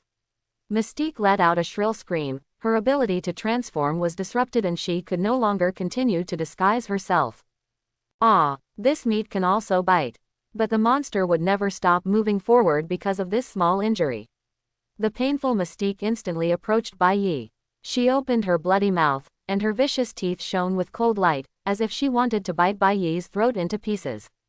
However, at the critical moment, Bai took a deep breath, grabbed the handful of dirt in his hand in advance, and threw it towards Mystique without hesitation. The sand flew away and fell on Mystique's face like raindrops. The dirt clung to her skin and spread around her eyes, blocking her vision. Mystique's vision felt blurry, and she tried to wipe the dirt with her hands, but the more she wiped it, the more her vision became blurry. She let out a roar and waved her arms wildly, trying to get away from the obstacle in front of her. Bai seized this precious opportunity. He quickly took a few steps back and aimed at Mystique's head. Boom! Following the sound of the trigger being pulled, a muffled sound pierced the air, and the bullet was deeply embedded in Mystique's head. She let out a shrill scream. Her body was shaky, but she still struggled to stay standing, and her claws roared towards Bai with a terrifying force. Not good. Bai's eyes widened and he quickly dodged back. His claws passed over his cheek dangerously, leaving a trace of blood behind the strong wind. Chill instantly spread throughout his body. Bai's heartbeat accelerated, and cold sweat broke out on his forehead. Only a few centimeters away, he would turn into a monster that was no different from the thing in front of him. No, it could be worse, because he is not a superpower. After being infected, he cannot even retain his self-awareness and can only turn into a walking zombie. He couldn't help roaring at the same time. He quickly retreated, the weapon in his hand kept spraying flames, and kept firing at Mystique's head. Although Mystique is a level 3 mutant, her skin can only withstand some small caliber bullets. Although she can use her transformation ability to move the positions of some organs, she cannot move her brain. Roars and gunshots echoed through the streets, and Bai retreated while shooting wildly. Bullets poured down like a violent storm, ruthlessly tearing Mystique's head apart. The bullets smashed her head mercilessly, blood and brains splattered out, and the already ferocious face became even more unrecognizable. In the end, Mystique, who had lost her head, twitched her limbs and collapsed to the ground. After bouncing twice, she completely stopped moving. Bai's anger burned out, his breathing was rapid and heavy, and sweat dripped from his forehead. Bai gasped, sweat dripping on the ground. He looked at Quicksilver who had rolled to the other end of the street and smiled slightly. Are you okay? Quicksilver asked in a daze. Bai shook his head and said, It's okay, I was just shocked. Keep going, we can't stop. At this moment, a buzzing noise suddenly came from the distance. As the sound got closer, the series of noises became clearer and clearer. A formation of helicopters gradually appeared on the horizon from a distance, their rotors cutting the air, making bursts of buzzing sounds, and rushing towards us like a swarm of bees. It's the National Guard. Bai raised his head and said with narrowed eyes, but they can't do much, after all. Before he could finish his words, suddenly a dazzling red laser shot from a distance and accurately hit one of the helicopters. The helicopter instantly lost its balance under the influence of the laser and began to spin and fall. Other helicopters were obviously thrown into disarray under this sudden attack, flying in all directions like headless flies, and several more were destroyed in the process. Shrugging, Byakuya walked over and picked up Quicksilver. There was nothing he could do about it. Chapter 11. From the moment the helicopter was shot down, the whole world seemed to have pressed the start button, and explosions one after another quickly sounded in New York City. The sky over New York City instantly became chaotic, filled with billowing black smoke. Flames licked the exterior walls of the building, shrouding large areas in thick smoke. The sound of sirens and the screams of people mixed together to form a symphony of panic. The sound of explosions echoed continuously in the streets of the city, like bursts of thunder echoing in people's ears. As the explosion occurred, flames and black smoke continued to rise, dyeing the sky red. Thick smog shrouded the entire city, blocking out sunlight and making the day dark. Oh my God, I've never seen New York look like this, not even during the Skrull invasion. Pietro, who was being carried on his shoulders, looked at a collapsing office building 100 meters away and lamented. He could even vaguely hear the screams coming from inside. Normally, he would have rushed in to save people, but this time was different, not only because his leg was injured and unable to run, but also because he felt a little confused. Everything shouldn't be like this. When we fought against villains in the past, the heroes usually won first, and then the villains went to jail and escaped, and everyone could stretch their legs and start over again. But today was suddenly different. He was infected by the virus and turned into a man-eating maniac. To be honest, Pietro was not very familiar with Mystique, but seeing her look like that was still a bit sad. Injury to its kind. You say, can we survive this crisis? Quicksilver couldn't help but ask the man who carried him on his shoulders. In his opinion, it was obvious that this Asian man who suddenly appeared had any precognitive abilities. Hard to say. Bai Yi shook his head.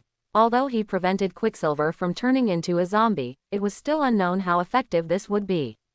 And the main purpose of doing this is to slow down the spread of the zombie virus, not to eliminate it. Bai Yi just needs the world to resist destruction before he finds a way to leave. But, at this moment, Bai Yi suddenly felt a strong external squeezing feeling, as if an invisible force was mercilessly oppressing his brain, causing him to feel severe pain. His head seemed to be crushed by this force, which was unbearable. Ho ho, he moaned in pain uncontrollably, his voice trembling. Bai Yi's eyes began to gradually become bloodshot, and blood streaks appeared around his pupils. As the pain intensified, Bai Yi's eyes gradually became bloodshot, and bloodshot threads spread rapidly in the whites of his eyes, gradually dyeing his perspective red. Bai Yi tried to press her eyelids with trembling hands, hoping to relieve some pressure, but this was an ineffective effort. He understood that this squeezing feeling came from the external force around him. Only by finding a way to resist this force could he be freed. Who is it? At the same time, Bai Yi gradually noticed that the breath he exhaled turned red. This left him even more shocked and confused. He stared at the breath he exhaled, watching the red breath slowly dissipate, and more questions arose in his heart. He began to think about the meaning of this red aura. Could this be some kind of reaction, a manifestation of supernatural power? Or has there been an abnormal change in his body? These questions were entangled in Bai Yi's mind, constantly tumbling. Suddenly, he had a flash of inspiration and seemed to have thought of something, and then shouted with all his strength, "Wanda! I know it's you. If you don't want Pietro to die, don't squeeze my head." Just as Bai Yi's voice fell, the strong squeezing feeling suddenly subsided like a tide. He felt the pressure in his head lift instantly, as if an invisible barrier had been broken. His forehead was covered with fine beads of sweat, and hot sweat dripped from his forehead. He felt covered in sweat and his wet clothes clung to him. The fatigue was unbearable, as if he had been through a violent battle. He bent down and spat out a mouthful of blood, a bitter taste of rust mixed in his mouth. Bai Yi wiped the blood from the corner of his mouth. The pressure of his mind exerted a severe physical load on him, even causing his mouth to bleed. "Put down Pietro, you filthy one. You are not a zombie." Scarlet Witch walked out from the corner across the street in surprise, and then she was surprised to find that Bai Yi was not a zombie. She quickly realized what she had just done and came over to apologize to Bai Yi. There was guilt in her voice. "I'm really sorry. I misunderstood you just now. I only sensed that Pietro was near me and was tied up. I didn't expect it. I thought you were some zombie who wanted to pack Pietro away." Bai Yi smiled bitterly. He didn't expect that his previous move to carry Quicksilver for convenience almost caused his head to explode. It was true. Wanda, I'm so glad you're okay. I thought you were infected too. Pietro shouted in surprise as he was carried on his shoulders. You still have these ropes for the injury on your leg. Wanda turned to look at Pietro and said worriedly, raising her hands at the same time to use her mind to untie the ropes and newspapers. No, don't untie it for me, just listen to me. Soon, Pietro explained to Wanda the ins and outs of all this, including the injury to his leg at the beginning and the Mystique just now. Then he asked, Wanda, what happened to them? We should contact the other Avengers quickly now. Wanda's eyes couldn't help but moisten when she heard Quicksilver ask about the Avengers.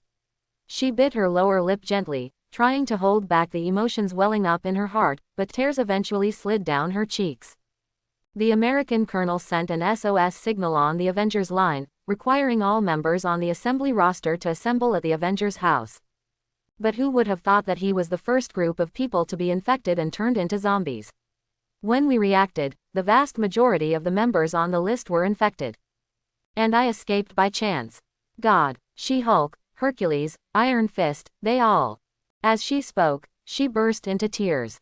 Pietro opened his mouth, not knowing what to say to comfort his sister. He had been protected by Bai Yi at the beginning of the crisis, so he had never seen the colonel and the others turn into zombies. He couldn't imagine those once close teammates turning into monsters. In the end, he didn't say anything, just remained silent. Hey, what are you all crying about? With me, Hero Ash, here, why worry about not solving this crisis? Only the buzz of a chainsaw was heard, and a brown-haired man wearing overalls walked out from where Wanda walked out, holding the chainsaw that had just been opened in his hand. Bai Yi narrowed his eyes slightly, he knew who this person was. Ash Williams, the male protagonist of Evil Dead, travels through multiple parallel universes.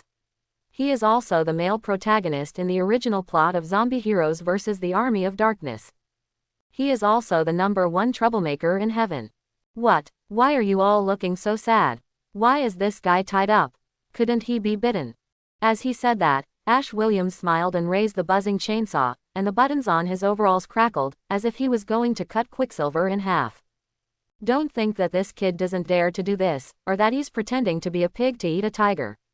This guy dared to use a saw on the first day he traveled from the Evil Dead universe to the Marvel universe. The one who killed Daredevil. Of course, whether he hit it or not is another matter. Don't move, Ash, that's my brother, he's not infected. A burst of red energy instantly enveloped the chainsaw, and then forcibly jammed its chain, making a clicking sound.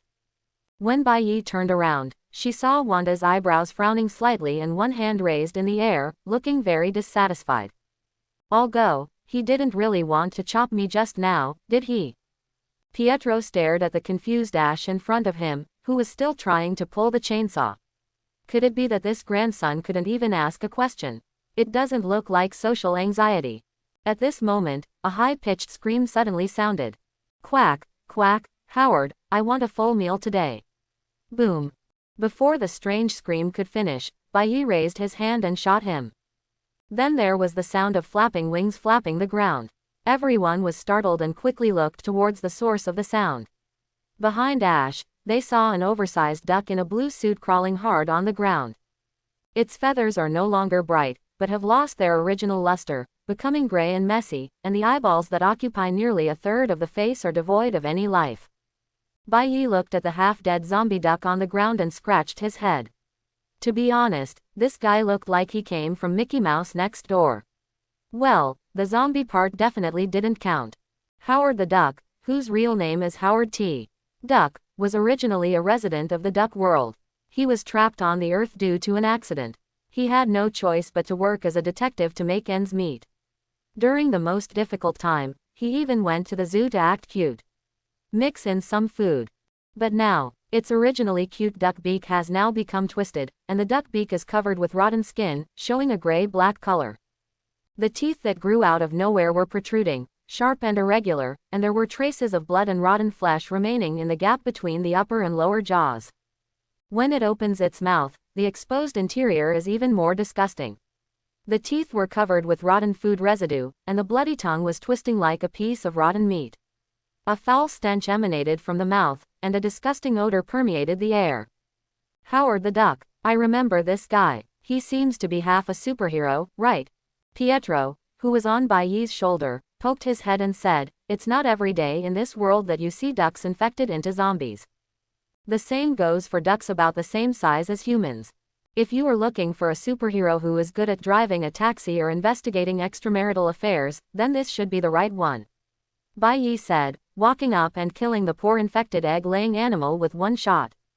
"So, William, are you still playing with your crappy chainsaw?" Just as Baiyi turned around to say something, he was suddenly speechless.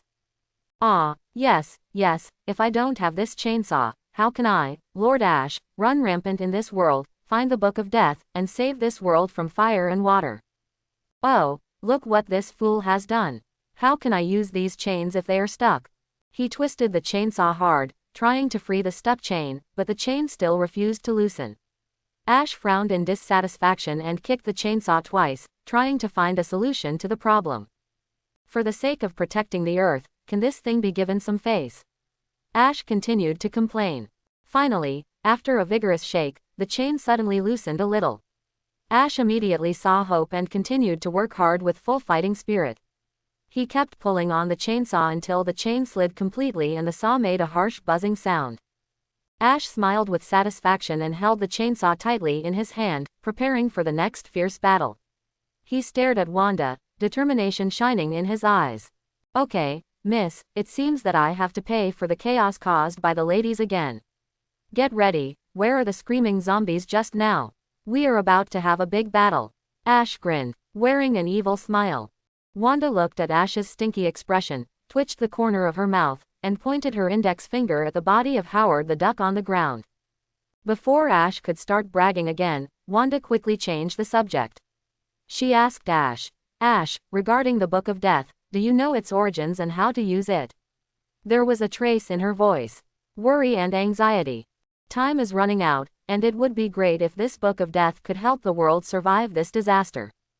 So, even though the chance was slim, she still held out a glimmer of hope that the guy playing with a chainsaw in front of her could give some useful advice. This Ash had broken the door lock of Avengers' house with one shot more than 10 minutes ago, and then shouted about the impending doomsday, demonic possession, the army of death, etc. Later, when the zombie crisis broke out, he happened to meet Wanda, and the two temporarily went together. Some of the words he shouted seemed to correspond to the current situation. Maybe what he said was true. I know, this is the rise of the army of death. Can't we just find the Book of Death first, and then use the Book of Death to deal with these zombies? I said stop, enough is enough, I've heard enough, it's all nonsense. Baiyi stepped forward, with a hint of exhaustion and impatience in his voice. He originally thought that Ash Williams, as the male protagonist of the Devil's Game, would have an eloquent speech in front of the two armies today, but unexpectedly, he would say such useless words. What Ash said is indeed correct, there will be an army of death rising, but he is not talking about these zombie heroes now, but the Walking Dead and 5 scum created by some black magic. As for the two colliding together, it was just a coincidence. Wanda, please just throw him and his chainsaw outside the city. Baiyi made a face and pointed his finger at Ash, who was blushing and thick-necked with anxiety. The guy probably wanted to shout something, but he was so anxious that he didn't shout anything. Certainly, without a moment's hesitation, Wanda raised her hands and began to cast spells. Following Wanda's gesture, Ash's body began to be surrounded by red chaotic magical energy. After a violent distortion of the air, he disappeared together with his chainsaw. The red light gradually dissipated, leaving only silence. Wanda breathed a sigh of relief and felt a sense of relief in her heart as she watched Ash disappear into the distance. She had just obeyed Baiyi's order, partly because she learned from the conversation with Pietro that this guy was not a bad person, and not only had he saved Pietro, but he had also reached an agreement with the resourceful Fury. On the other hand, Ash Williams is so annoying.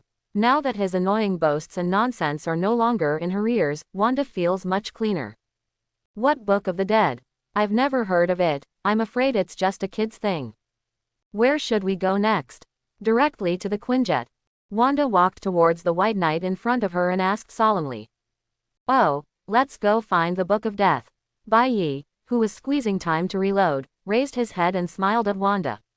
Ah, Wanda and Bai Yi walked silently along the street, her mind troubled by what happened to Ash. She still has doubts about the authenticity of the Book of the Dead. Gradually, she couldn't help but tentatively asked Bai Yi. About the Book of Death, wasn't it made up by Ash? Wanda asked cautiously. I only said what Ash said was nonsense, but I didn't say he told lies. Bai Yi said with a smile, and then added, there is probably a Book of Death in this world, but it should be different from what Ash and you imagine. She nodded thoughtfully, understanding Bai Yi's answer. By the way, I forgot to ask your name. Suddenly, Wanda suddenly remembered this important question and asked with a smile.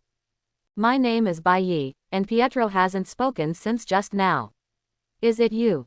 As he said that, Bai Yi's eyes drifted towards the guy floating behind the two of them, and rubbed his shoulders.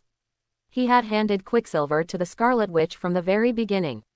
Her telekinesis power could not lift someone better than his own shoulders. Much less effort. Wanda nodded. Pietro has lost blood and needs to rest, and he can't be of much help for the time being. It's best to let him sleep for a while. As if to confirm Wanda's words and prove that she was still alive, a snoring sound like a tractor starting suddenly sounded from behind the two of them.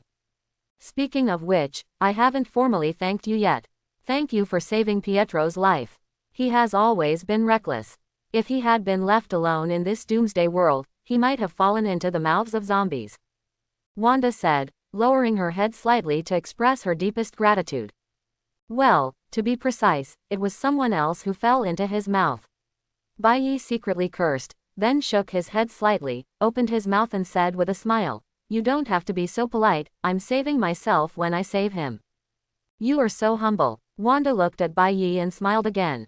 She and Pietro had been dependent on each other since she was a child, and she couldn't thank the person who saved her brother enough.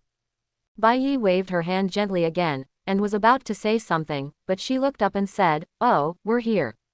The Victorian-style double doors at 177A Black Street present a solemn and ancient atmosphere. The carvings on the door frame are meticulous and exquisite, as if telling historical stories. The golden door handle is decorated with gorgeous patterns, revealing a sense of elegance and sophistication. However, when Bai Yi and Wanda approached the door, their eyes could not help but be attracted by the blood stains on the white steps at the door. The blood spread from the door handle and flowed down, staining the entire steps red, like an evil mark. The blood stains formed a sharp contrast on the pure white steps, which was strong and terrifying. Their dripping traces were like bright red rose petals on the steps, giving off an unsettling aura. The expressions of Bai Yi and Wanda both changed slightly. Someone, or rather a corpse, could attack Dr. Strange's Holy of Holies. Logically speaking, this place should be protected by a magic circle. The two exchanged silent glances, conveying a tacit alertness to each other. Regardless of whether the person invading the Holy of Holies is a human or a zombie, he should know a certain degree of magic. Do you know any protective spells? Seraph shield or something like that? Bai Yi touched his chin, trying to recall what he had seen in the comics, and then asked. Wanda smiled and replied, of course. Then she made a seal with her fingers and activated the magic with a few phrases. A layer of pale yellow light flashed from the two of them. This is the shield of Seraphim, the shield of Seraph. Every mage must imagine a sense of security when releasing this spell.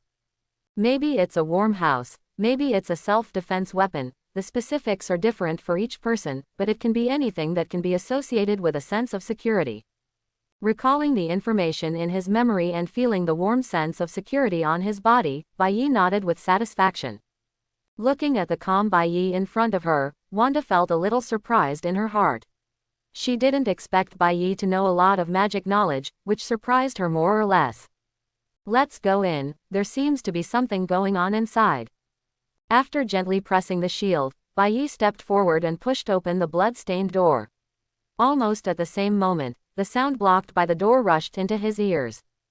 Please, stop resisting, King. I really don't want to hurt you, but I'm really hungry. Every bite of meat makes me hungrier, and the hungrier I get, the more I want to eat. The druid master who was infected into a zombie was screaming wildly, and with one clap of his hands, he released several fireballs the size of tires and flew forward. His voice was filled with desperation and pain. His once majestic blue cloak was now stained with blood and no longer displayed its former splendor and sanctity. The blood stains formed bright red patches on the cloak, which formed a strong contrast with the color of the cloak itself. And his Mediterranean hairstyle, which originally had few hairs, was now an even mess, scattered on his forehead and cheeks in an orderly manner, looking lifeless. Blood seeped down his hair, forming bloody red streams. Looking to the side, I saw a bald man who was even more bald. He could just be called a bald man. He was using his only remaining hand to move quickly to form a complex gesture. There was a mysterious feeling in the air, energy of. These energies swirled around the king, forming a defensive barrier full of runes, emitting blue light. Those fireballs instantly hit the defensive barrier, causing huge explosions and blazing flames. In an instant, the runes on the barrier fell to the ground, and the entire barrier crumbled. There were beads of sweat on the bald forehead, and the veins on his forehead were prominent. His physical strength and willpower were rapidly depleting. But even so, he still held on to the defensive formation and tried his best to resist the attack of the Druid Master. He closed his eyes and prayed silently in his heart, "Doctor Strange, I know you can hear me. Please come as soon as possible, we need your help. I can't hold on much longer, and the sanctuary needs you." Guidelines. The king now only hopes that Doctor Strange can feel his call and appear in front of him as soon as possible. Only Strange's magic and wisdom can reverse this desperate situation.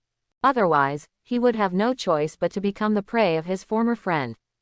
Continuing to persevere, Wong used his last strength to maintain the defensive formation, while silently praying in his heart and looking forward to the arrival of reinforcements. He knew that as long as Strange came, they could turn the tide of the war and avert this crisis. And another ball of flame condensed in the hands of Master Druid. This fire was bigger and more violent than before. If it were fired again, Wong Na's barrier, which was already on the verge of collapse, would be absolutely unstoppable. At this critical moment, a loud shout was heard throughout the sanctuary, "Stop it quickly, Master Druid. I have found the antidote to the zombies, and you can be freed from the pain of hunger." Quote. Bai Yi's voice broke the tense atmosphere on the battlefield, and everyone turned to look at him. Even Wanda stared at Bai Yi dumbfounded, not expecting that he could actually provide the antidote. When Master Druid heard Bai Yi's cry, he showed a painful and confused expression. He reluctantly stopped his crazy attack and stared at Bai Yi. A glimmer of hope seemed to flash in his blood-red eyes. Bai Yi looked at him briefly, then took out a small bottle of potion. The potion exudes a faint blue light, and there seems to be a redemptive power flowing in it. He carefully placed the potion on the ground, took half a step back, and said with deep sympathy in his voice, "This is the antidote, Master Druid. It can help you get rid of the zombie curse and restore your sanity and humanity. Is what you said true? Of course, I have been like this before." Bai Yi turned his face sideways and showed the blood stains on his face to Master Druid. "You just need to pick up that bottle of potion and drink it to get rid of the zombie virus." His tone was very sincere, and his eyes projected his expectations for the Druid Master. There was a trace of confusion in Master Druid's eyes. This was not easy for him. He didn't know whether he should believe what Bai Yi said. The pain of hunger makes people want to live, but the joy of flesh and blood makes people linger. Wanda stood aside quietly, watching all this without saying a word. The bald zombie took a deep breath and gently picked up the medicine bottle with trembling hands. He stared at the medicine liquid, and the blue light in it flickered in his eyeballs with only the whites of his eyes. "If this is true, then there is no reason for me not to try it." Master Druid's voice was weak and hoarse. The full name of Master Druid is Anthony Ludgate Druid. He once practiced with lamas in the Himalayas for a period of time. His main course was about the control of spiritual power. Perhaps this is why in the original work, he can temporarily suppress hunger in zombie form. Recalling the content in the comic, Bai Yi nodded slightly, smiled and said encouragingly, "Believe me, Master Druid, this is your chance to regain freedom and hope, and you still have the chance to become a hero. Strange would be proud of you." Hearing this, Master Druid clenched the medicine bottle, made up his mind, and raised the medicine bottle to his mouth. At this moment, Wanda suddenly found Bai Yi staring, and a smile appeared on the corner of his mouth. He winked slightly, conveying a silent understanding with his eyes. He knew that Wanda understood his intentions and had the ability to respond in the right way. And she did realize it. Wanda concentrated her mind and gathered powerful mental power. She uses the power of her mind to control the surrounding air, compressing and twisting it to form a rotating wind blade. This wind blade flashes with red light and exudes a frightening aura. Wanda stared at the Druid Master, her eyes revealing determination and calmness. She waved her arm without hesitation, releasing the sharp wind blade. The wind blade roared in, quickly passing through the air like a bolt of lightning, and slashed towards Master Druid's neck. A flash of fear flashed in Master Druid's eyes, and he hurriedly threw away the medicine bottle in his hand, trying to condense the handprints required for the spell. But everything happened too fast. Just as the hand holding the medicine bottle was released, the wind blade approached instantly, and the sharp edge cut through the air, making an ear-piercing scream. The rotating wind blade directly hit Master Druid's neck, severing his connection with the body. His head detached from his neck, and the bright red blood formed a strange arc in the air, spraying in all directions. At this time, he had just raised his hands, in a posture to release the fire of the Nameless One. Wanda quickly used her telekinesis to support her head with a transparent energy field, while deftly avoiding the splatter of blood. She frowned slightly and concentrated on maintaining control of her head while carefully keeping it away from her body. She didn't want these things to get on her clothes. "You lied to me." Master Druid's roar echoed in the air, his voice full of despair and resentment. "You liar. If I had known better, I should have just eaten you." His mouth opened and closed wildly, trying to break free from the shackles of his mind to bite someone, opening his mouth wide to reveal bloody teeth. Yes, then go call the police," Bai Yi said with a gentle smile, and then he waved to Wanda. It's a bit shameless to say this, because only good zombies, like Master Druid who hesitate and want to turn back into humans will believe in the antidote from Bai Yi. If the person standing here was an infected Mr. Fantastic just now, he would have slapped him with a rubber slap and then bit him. Wanda understood what Bai Yi meant. She grabbed the Druid Master's head tightly with telekinesis, then swung it hard and threw it out the door. Then, there was a terrible squeezing sound outside the door. Just hearing that sound, one could imagine that the Druid Master's head was squeezed open like a fragile little tomato, with blood and flesh splattering everywhere. Bai Yi gently stepped over the body of the headless Druid Master on the ground, and then kicked away the small medicine bottle next to the Druid Master's hand. Wanda looked at the kicked medicine bottle and asked curiously, "What on earth is that?" Hearing this, Bai Yi shrugged easily and replied casually, "Oh, that's the Haoshang Zhengqi water I bought yesterday. I just took off the label." The corners of Wanda's mouth twitched and she kept up with Bai Yi's pace. After stepping over the Druid Master's body, Bai Yi enthusiastically shouted to the king with his severed hand, "How are you, old Wang?" Wang was exhausted, but he managed to raise his head, and while stopping the bleeding from his severed hand, he expressed his gratitude to the two people in front of him. "Thank you, Scarlet Witch, and this." He paused briefly and looked at Bai Yi, who was coming towards him. Wanda smiled and introduced, "This is White Knight, we met on the road, and he helped me save Pietro." Wang nodded lightly and said to the latter, "Thank you very much, Mr. Bai Yi, your appearance is really just at the right time. I'm afraid I will die at the mouth of Master Druid in 10 seconds at night." "Is your hand tight?" Bai Yi asked with concern. The bald man looked at the bloody fracture and said with a forced smile, "It doesn't matter, I don't necessarily need my hands to cast the spell." Bai Yi nodded, appreciating Wang's strength and optimism. After all, not everyone can maintain such an open-minded attitude after losing their five-fingered girl. Then the king asked curiously why Bai Yi came to the Holy of Holies. Bai Yi smiled slightly. "I came to the Holy of Holies to find the Book of the Death." The only two hairs on the bald head were slightly wrinkled. He was a little surprised to hear this target. The Book of the Dead. That book contains a lot of knowledge about black magic and evil witchcraft. "Why are you looking for it?" Bai Yi took a deep breath and looked at Wang without fear. "The Book of Death does possess powerful dark power, but it is also our weapon against zombies. I believe that only by mastering it can we stop the spread of the virus. I am willing to take all responsibilities and promise to use the Book of Death for the right path." Wang was silent for a moment. The Book of Death indeed has a powerful dark power, and those who possess it will often fall into the abyss because of its temptation.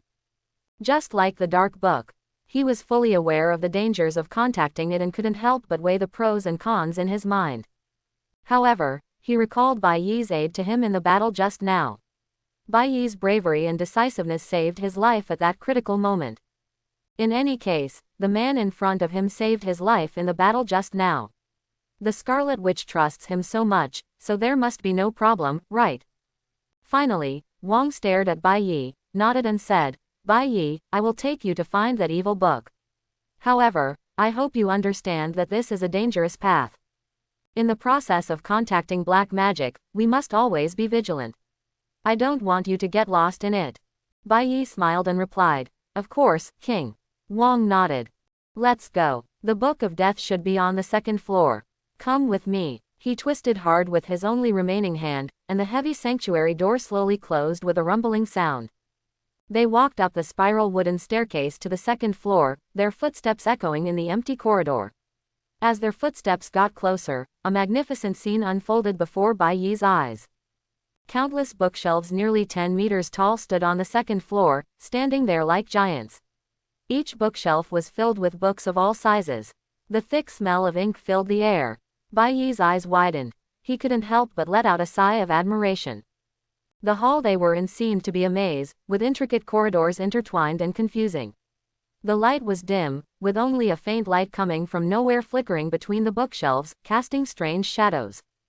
These bookshelves are arranged in an orderly manner and seem to have no end. The covers of books present a variety of colors and patterns, representing different fields of knowledge and valuable wisdom. Bai Yi stared at them, as if he could feel the power and stories contained in them. He cautiously approached one of them and stroked the books on the shelf with his hands, feeling the rough texture. At this moment, Wong suddenly coughed twice, interrupting Bai Yi's meditation. In the White Night, these books contain so much knowledge that they have generated substantial energy, which will make visitors eager to find out at all costs, and eventually they will even die of thirst in front of the bookshelf. You must be careful not to be attracted by them, otherwise you will end up lost here. Bai Yi shook his head silently, getting rid of the strong desire for knowledge in his mind. It turned out to be like this.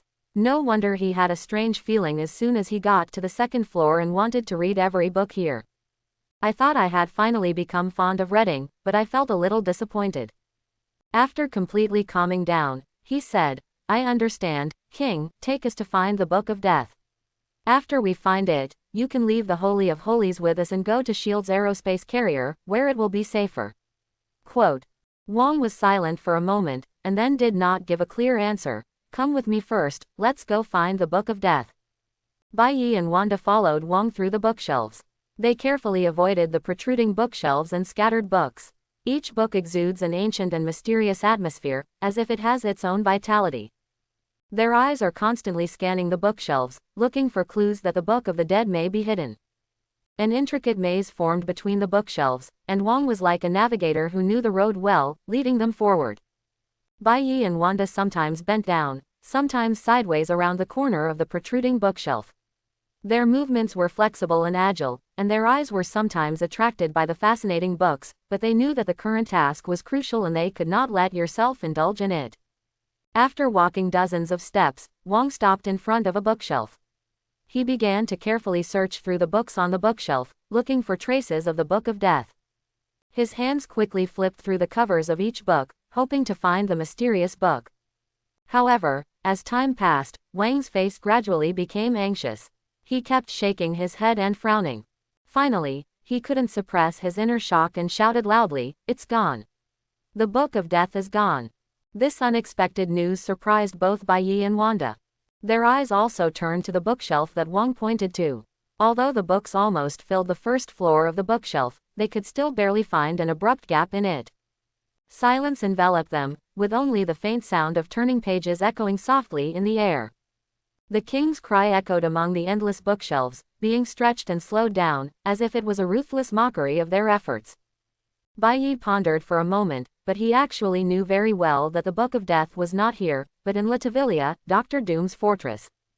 However, the purpose of his coming here is not to find the Book of Death. That thing itself cannot save the world. The main purpose is to see if he can bring the king with him, and then. Suddenly, a strong wind blew, sweeping a mysterious atmosphere. Immediately afterwards, an almost transparent soul form floating in midair appeared in front of the three people. Bai Yi squinted and saw that the soul's hair was dotted with a few strands of silver-white threads, showing the traces of time, and he also had a long and neat mustache. It's just that his identity has not yet been completely confirmed, but the bright red cloak that the soul wore betrayed him. The cloak was like a dim light in the starry sky. Although the figure under the cloak is transparent, it exudes an otherworldly aura. The voice of the soul echoed in the wind, carrying an otherworldly magic. King. Hold on, I will help you defeat the Druid Master. When the king heard the sound, he shouted in surprise, Stephen. Didn't you go to heaven to do something? He had little faith in his desperate calling. The soul laughed loudly and replied. I sensed danger in the sanctuary, so I used astral projection to come back to save you. Okay, King, let's work together. Wait, where is the Druid? And why is Wanda here? Who are you? You guys, why are they on the second floor? Ah, there's still Wong, your hand.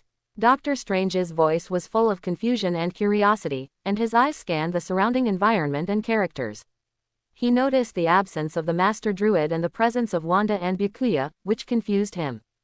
Bai Yi stepped forward and explained to Doctor Strange, Master Druid has been defeated by us.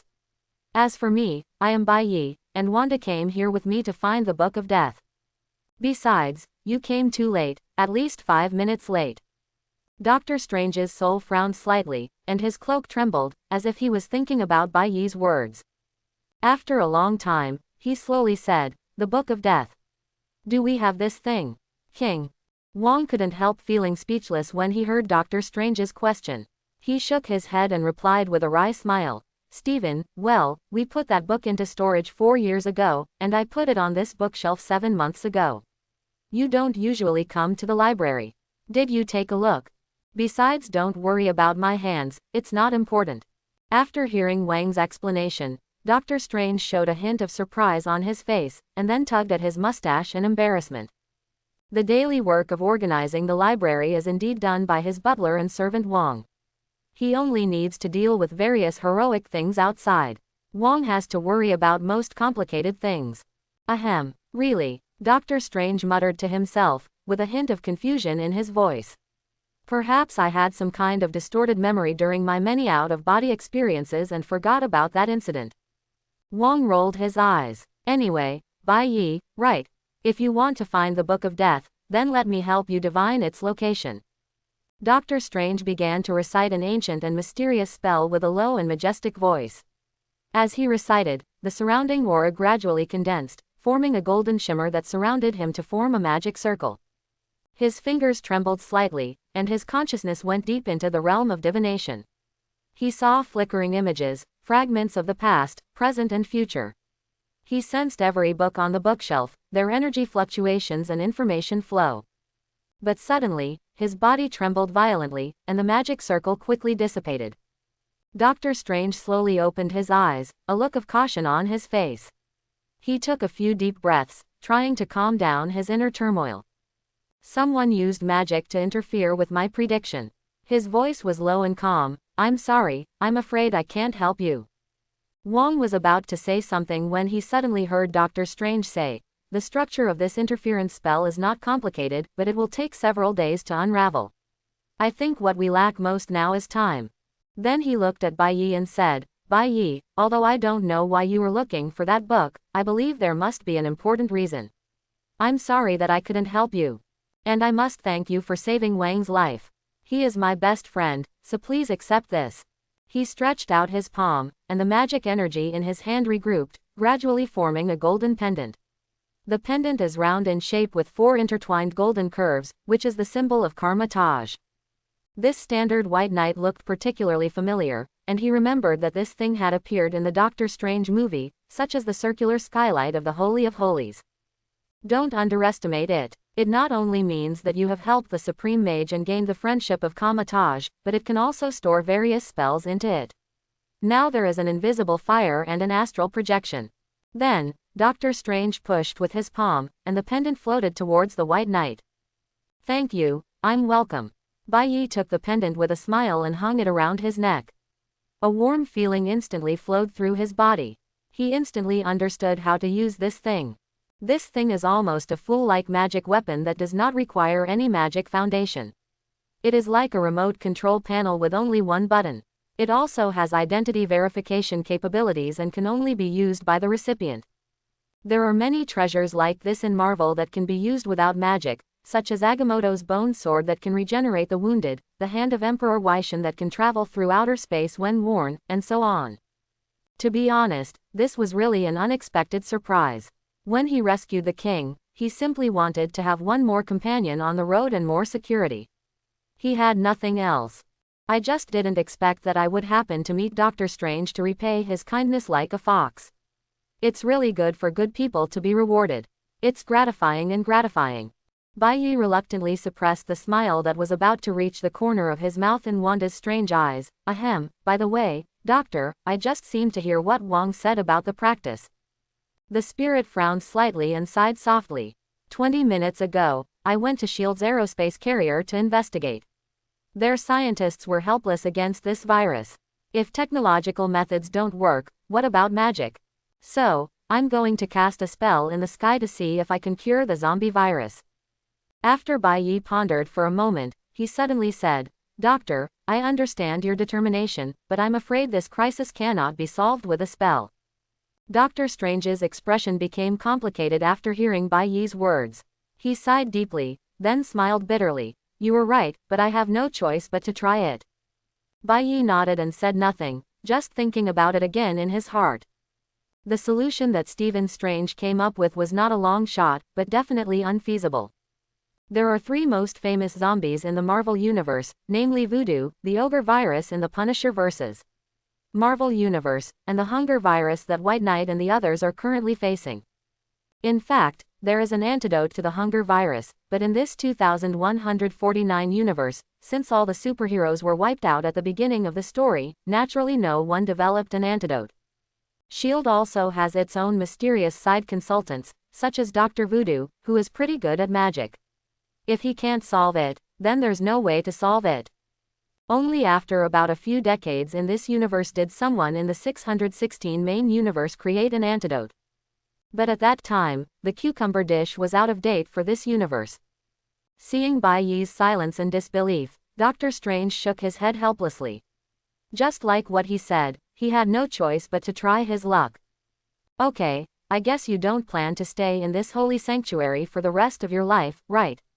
The restriction outside the door has been broken by the Druid Master, and the zombies will soon discover this place. Yes, we are planning to take refuge on S.H.I.E.L.D.'s aerospace carrier first before making any plans. Bai Yi replied, and then he looked at Wong, who was staring at the bookshelf silently, and asked, King, you can also come with us. You heard what the doctor said. The Holy of Holies is no longer safe. Before the king could reply, Doctor Strange rushed over and said, Just what I want, King. You follow them to the aerospace aircraft carrier. This is an order from the Supreme Mage. Immediately afterwards, he, who was almost transparent, began to gradually dissipate in the wind, and the effect of astral projection was cancelled by himself. Alas, please do as you wish, Supreme Master. Wong sighed helplessly. Bai Yi approached the king and said softly, King, I know this is a difficult choice for you, but the Holy of Holies is no longer safe, and we must leave here. Wong Mo remained silent, his eyes flashing with inner struggles and conflicts. His loyalty and sense of belonging to the Holy of Holies runs deep, but he also understands his duty and calling as a servant of the Supreme Mage. He finally breathed a sigh of relief and said with a wry smile, Well, since the Supreme Mage has this order, I can't disobey it. I will follow you to the space carrier. Doctor Strange's words rang out again, as if whispering softly in the wind, You made a wise choice, King. Wong nodded. He was ready to leave the Holy of Holies, even though he was filled with reluctance and helplessness. So where should we go next? Do you have a way to get to the space carrier? In the comic universe, there is no hanging ring portal that is as convenient to use as in the MCU. There are some other alternatives, but they often require certain preparation before use. Bai Yi nodded. A quinjet is on its way to pick us up. Let's go quickly. Time is running out. Several people collected their emotions and walked out of the Holy of Holies, ignoring the head of the Druid Master at the door that was broken into countless pieces, and they turned into an alley. The alley was winding and narrow, and they walked closely together, looking around alertly, ready to deal with possible dangers. Although there were fewer and fewer sounds of fighting in the city, this eerie silence made them feel inexplicably depressed. However, they did not encounter any zombie attacks during the 10-minute journey, and only occasionally heard distant roars and the sound of wind in the deserted streets.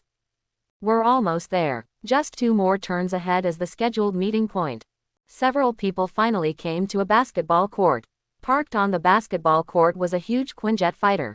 Its fuselage shone with metallic luster and exuded a powerful aura. There were some zombie corpses scattered on the surrounding ground. Judging from the clothing, it seems that only ordinary people were infected. Next to the fighter plane, several soldiers with guns stood alertly. When they saw Bai Yi and his party approaching, they immediately waved to them. These soldiers wore rugged combat garb and carried themselves with vigilance. Bai Yi and others hurriedly approached the soldiers, and one of them, who looked like a captain, came forward with sharp eyes. "Welcome," the man said in a serious tone. "Are you that Bai Yi? We received the order from the director to send you safely to the aerospace carrier. Time is running out, we have to take off as soon as possible." Bai Yi nodded to express his gratitude, then turned around and gestured to Wong and Wanda beside him, telling them to follow. Following the soldiers' warning, several people quickly approached the fighter plane. The fighter plane's ramp slowly lowered, a rumble was heard, and the cabin door opened. At the critical moment when Bai Yi and others were about to board the quinjet, a sudden shout pierced the air, freezing everyone's movements in place, etc. The visitor was swaying with spider silk, and there was a vague spider pattern on the chest of the blue and red tights, with broken lines and peeling colors. As soon as the figure landed, several guns were pointed at him. He quickly took off his mask and showed his true face to prove that he was not a zombie. This young man with brown hair who looks a little immature is New York City's good neighbor Spider-Man. "This is a quinjet, right? I know you are going to the aerospace carrier. Please, take Aunt May and Mary Jane with you." Spider-Man's words were full of pleading and anxiety. He no longer cared about his secret identity, but just hoped to take Aunt May and Mary Jane away from this city that was plunged into death. His costume still bears traces of the battle, with some scratches and scorch marks highlighting the intensity of the battle he's been through. Bai Yi frowned imperceptibly. He noticed a small wound on Spider-Man's shoulder. It didn't look like it was scratched by a bullet or an iron piece. Several soldiers held their guns tightly, unmoved by the pleas of this good neighbor in New York City. They pointed their guns at Spider-Man with cold eyes and issued a warning. "Back off immediately, or we will open fire," one of the soldiers shouted sternly, his tone full of threats. They were not swayed by Spider-Man's appeal, because they received orders to only take Bai Yi, Quicksilver and others on the plane. It was obvious that the Spider-Man in front of them was not Bai Yi's traveler. "Listen to me, there are a lot of empty seats on this plane, we just need to bring 2 more people." Peter continued to plead, his voice growing more anxious. But the soldiers still had cold faces and were always ready to fire. The sound of a gun being loaded echoed in the air, and the scene became extremely tense. At this tense moment, Bai Yi stepped forward and asked calmly with a smile, "What about Aunt May and Mary Jane? Where are they?" Following his movements, the surrounding soldiers looked at each other and lowered their guns. After Spider-Man heard Bai Yi's question, his eyes flashed with hope and he shouted excitedly, "Okay, great. They are in my apartment, not too far from here, give me 15 minutes. 10 I can bring them here in minutes." As soon as he finished speaking, before anyone could react, he immediately turned around and without hesitation shot out a thread of spider silk and swung it into the distance. Bai Yi looked at the cobweb head that was gradually going away, and said with a hint of helplessness in his eyes, "Let's go, get on the plane." Wong frowned and couldn't help but ask, "What about Spider-Man and his family? We can't just watch." Wong and Peter had collaborated on several missions, and they had even left each other's mobile phone numbers, so they could barely be called friends. It was too cruel for him to give Peter hope and then destroy him like this. Bai Yi was silent for a moment, and then answered slowly, "Spider-Man is probably infected. As for his family, they'd better pray that he turns into a zombie before he gets home. Why doesn't he want to save one more person along the way? It's just that Peter was still bitten on the shoulder by the American colonel who was infected into a zombie just like in the original plot, and unfortunately he was infected. In as little as 10 minutes or as quickly as 1 second, Spider-Man, once a friendly neighbor in New York City, will turn into a monster that has lost all benevolence and morality and only knows delicious flesh and blood. And this city will only be devoured by the zombies in a few days, and no one will save Peter's family now or in the future. Wong was silent when he heard Bai Yi's answer. After several people stepped onto the quinjet, the roar of the engine filled their ears, and the fighter's fuselage vibrated slightly. Bai Yi and his friends found their seats in the cabin of the fighter plane, fastened their seat belts, and prepared for takeoff. As the fighter plane slowly left the ground and rose into the air, they could see that the city below was getting smaller and smaller, with ruins and flames everywhere they could see. Sitting in his seat, Bai Yi lowered his eyes. He couldn't bet on how Peter would react after hearing that he would turn into a zombie. It would be best if he just killed him by grabbing his neck, but what if he didn't? If Peter had a nervous breakdown on the spot, whether he attacked everyone or begged him to send his family over before his transformation, it would only lead to worse consequences. When a drowning person reaches for the last straw, he will never ask like a gentleman whether the straw can bear his own weight. Bai Yi sighed, not to mention that he was just another person who fell into the water. If you want to blame this world that is about to fall into the abyss. Oh, Peter, come on, man, hold on, we're almost home. He murmured to himself, his voice revealing extreme exhaustion. Despite the excruciating pain from the wound, Spider-Man remained unwavering. He thought about the smiles of his family and their safety and happiness. This became his motivation and allowed him to endure physical pain and fatigue. In the gaps between high-rise buildings, he continued to shoot out spider silk and moved quickly. Every pull of the spider's thread brought him one step closer to his family, and also ignited the last bit of hope in his heart. We're almost home. He walked closer to his home. As he got closer and closer to his home, the anxiety in his heart reached its peak. He directly smashed the window glass and rolled into the room. The sound of him breaking the glass alerted Aunt May and Mary Jane inside the house. They turned to the direction of the sound in horror. After witnessing the appearance of Spider-Man, their panic instantly turned into worry. Oh God, Peter, are you okay? Look at the injury on your shoulder. What kind of animal bit it? Aunt May immediately walked towards Spider-Man and looked at him with concern. Mary Jane joined in, their eyes filled with worry and concern. Spider-Man responded to the two with a weak smile. He could feel the care for him from Aunt May and Mary Jane. Even though his costume was tattered and covered in dirt, at this moment they hugged each other tightly and comforted each other. I'm fine, Aunt May, Mary Jane, hurry, let's get out of here. Spider-Man's voice was full of firmness and determination. Aunt May touched the wound on Peter's shoulder distressingly, and said hurriedly, I'll get some hydrogen peroxide to help you treat the wound. Then she quickly walked into the room. Mary Jane stared closely at Peter, worry written all over her face. She asked softly, what happened, Peter? Why are you hurt? Peter sighed, his brow furrowing. He said, I don't know either, Mary Jane. I tried to get close to the colonel, hoping to find out what was going on, but they suddenly attacked me. I was forced to fight them and was chased for a while. Then I rushed back as fast as I could and got home as fast as I could. To be honest, I probably don't know as much as you do. Okay, go and call Aunt May out. Ah. He suddenly felt a sharp discomfort, and something began to churn in his stomach. The sandwich he had eaten for lunch suddenly became very disgusting in his memory.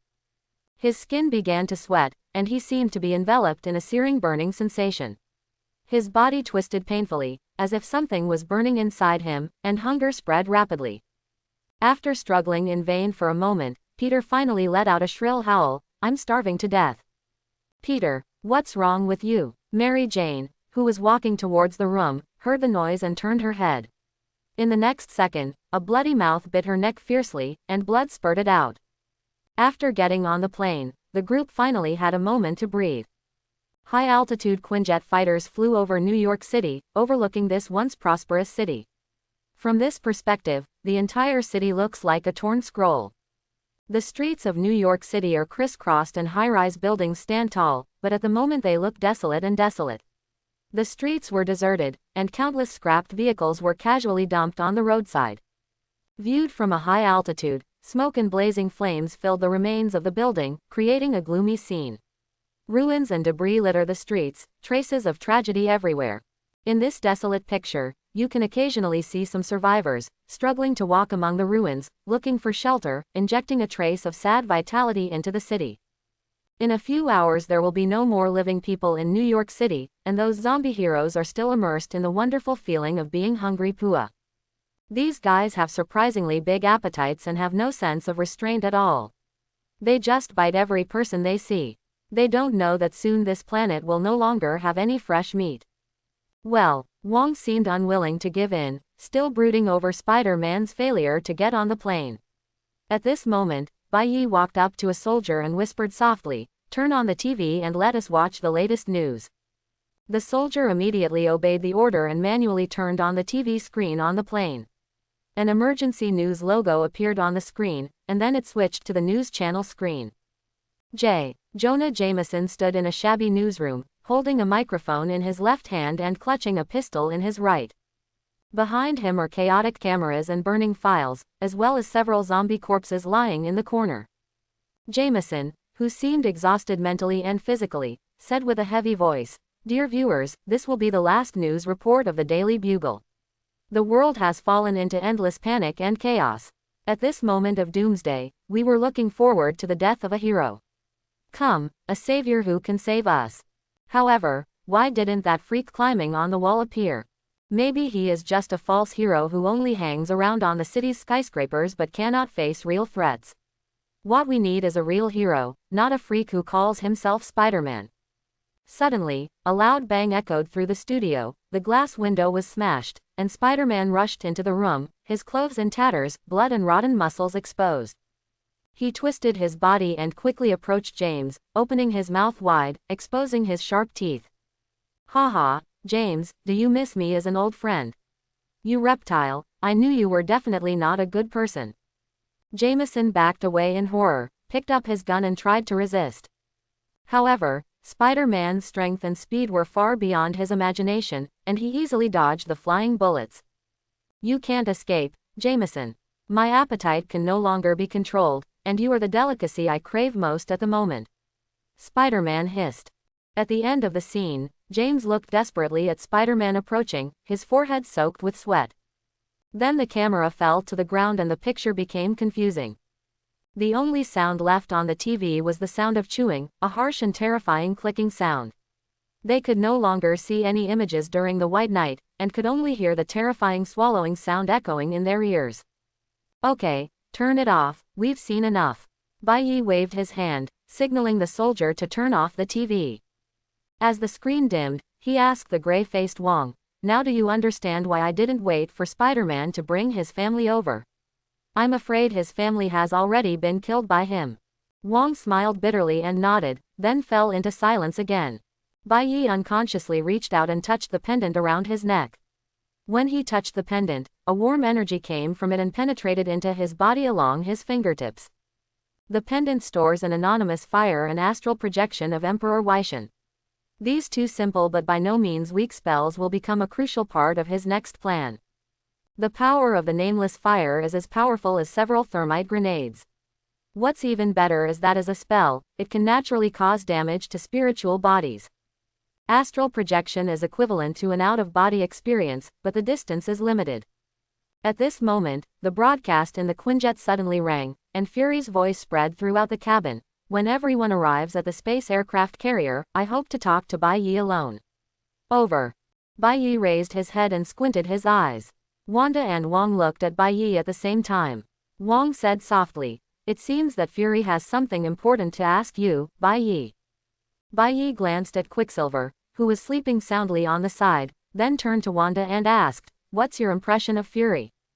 Wanda frowned, thought for a moment and then replied, "He is very capable of leadership, but he often hides things from us and keeps some secrets of his own." Smiling, Bai Yi said softly, "This guy Fury's heart is darker than briquettes." "Oh, how can I say this? Pietro's ability should have become the biggest culprit in the spread of the virus at the beginning of this crisis, but I broke his legs in advance to prevent this from happening. But will Fury be as kind as me?"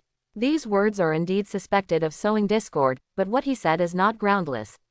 As an old ace agent who has been struggling for decades, Fury's moral bottom line is not much higher than that of the Mantle. Killing Quicksilver to stop the spread of the virus would not be a psychological burden to Fury at all. This, Wanda's eyebrows furrowed even more tightly. What Bai Yi said was quite reasonable. Fury alone had countless monitors and monitors installed in various superhero homes. There are countless things like using blood samples of superheroes for cloning. This guy definitely doesn't care about his brother's life. The more she thought about it, the more it made sense. Scarlet Witch made up her mind and said to Bai Yi, "When we go up, I will take Pietro and you to find Fury. I will never let him do that." "No problem at all." Bai Yi nodded with satisfaction with a smile on his face. He didn't say what Fury would do to Quicksilver. Everything was made up by Wanda's own mind. Will Fury kill Quicksilver at the beginning of Crisis? Yes, there is nothing he cannot dare to do in order to protect this planet. But will he kill Quicksilver now? The answer is yes, but it is not necessary. The zombie virus has spread to some cities around New York City at this time, and it is no longer a matter that can be solved by killing a few people. Moreover, even if Quicksilver is infected again in the future, he will only add another insignificant small hole to this scarred world. But Bai Yi is different from Quicksilver now. The value he has shown is enough for Fury to use some extraordinary methods on him at this special moment.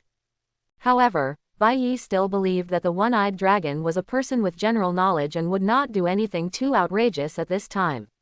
He brought Wanda with him just to test Fury and as a final insurance. Here we are. The quinjet landed steadily on an apron. After Bai Yi and others walked out of the hatch, the fighter jet immediately ejected tail flames and took off on the spot. It was probably going to perform a mission somewhere else. "Hey, man, how do I get to the director's office?" Bai Yi saw the right moment and grabbed a passing agent, then let go of his hand angrily when the other agent looked half confused and half looking at him as a fool. It's true that Fury said he wanted to talk, but in the end he didn't even know that he would send someone to pick him up. This aircraft carrier is so big, how could anyone know where to find him? He raised his head and looked around, taking in a clear view of the busy scene on the aerospace aircraft carrier platform. At least more than 20 quinjet fighters were taking off and landing at the same time. Looking at the crowd around us, most of them looked sad and walked in a hurry. They must all know that their family members have almost no chance of survival. Ho, are you Mr. Bai Yi? Director Fury invites you to come and talk." Hearing the voice, Bai Yi turned around and saw a middle-aged man with a fat body and a clerk's appearance running over panting, holding several stacks of papers in his hands. Before Bai Yi could say anything, the man sneered again and said, "I'm really sorry, the situation on the ground is complicated now, and S.H.I.E.L.D.'s dispatchers are already too busy, so I found you had arrived a few minutes late. Let's go this way." "Let's go," Wanda said expressionlessly. But the director only asked Mr. Bai Yi to come and have a private chat." The fat man blinked, obviously a little surprised by the situation in front of him. "I think Fury's office is big enough to accommodate so many people," Bai Yi said, touching the amulet with his fingers. "But, stop being a naysayer. I am an Avenger after all. Is there any problem with meeting Fury?" At this moment, the fat man suddenly pressed his ears and whispered, "Huh. Yes, I understand. Okay director, no problem director." Only then did Bai Yi notice that the guy had a small earphone hanging on his ear. He should have used that thing to have a remote encrypted call with Fury just now. "The director agreed to let you go together. Oh, and the bald master can go too, if he wants." Wong looked at Bai Yi, who nodded. "You've wasted too much time, take us there quickly." Listening to Bai Yi's words, the fat man's mouth twitched, but he immediately returned to his polite look. "Of course, please come this way." As the fat man walked into an elevator, and as the elevator moved slowly, everyone soon arrived at the S.H.I.E.L.D. command center located in the middle of the aerospace aircraft carrier. As soon as they walked in, they heard a burst of noise. Dozens of dispatchers were shouting urgently in front of various holographic projections. "Hermes, the registered hero of New Jersey, has been infected. He is now rushing towards Florida at 3 times the speed of sound. The missiles cannot hit him. He has eaten up all the troops sent there. Do we still have anyone we can use? Can we borrow 2 people from the X-Men?" "No, the X-Men sent a message 2 minutes ago saying that they can't provide any help." Wait, the signals from Bigfoot and Leprechaun are heading towards Hermes' route, call them back. They are on suicide. Call Colonel Rhodes, call Colonel Rhodes. We have found an infection in eastern Maine. Please come to support quickly. Daredevil's signal has disappeared. This is the 93rd missing superhero in New York City. He is temporarily marked as missing. If he has not responded after 20 minutes, he will automatically be infected or dead. Thor is fighting more than 10 zombie heroes in the Empire State Building. The closest ones to him are Nova and Ares. Send them to support, and then send a quinjet to pick them back. Start shrinking the defense line. The infection has now spread to every state bordering New York State. We need to regroup our troops. Bai Yi stood quietly at the entrance of the command center. The sounds of various instructions, communications, and personnel exchanges were intertwined to form a din, which inevitably made him feel a little more irritable, but he remained silent and did not make any sound, speech. Wanda and Wong beside them were also listening to the news, and their faces gradually turned pale. Every message conveyed the weight of the disaster, and they could not stay away. Wanda's eyes flashed with helplessness and pain, while Wang's expression became more solemn and his brows were furrowed. You have passed by. Turn right next to the elevator door and go straight to the end. The second room where you turn left is where the director is waiting for you. After the fat man finished speaking with a smile, he left a few people behind and hurriedly joined the dispatcher team below. Taking one last look at the chaotic command center, Bai Yi sighed, let's go. Their efforts were in vain. In addition to Quicksilver, there were other speedsters in New York City.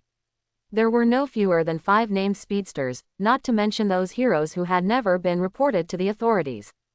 Although their speed may not be as fast as Quicksilver, several times the speed of sound is enough for them to evade the pursuit of heroes among high-rise buildings, and eventually spread the virus to the entire world.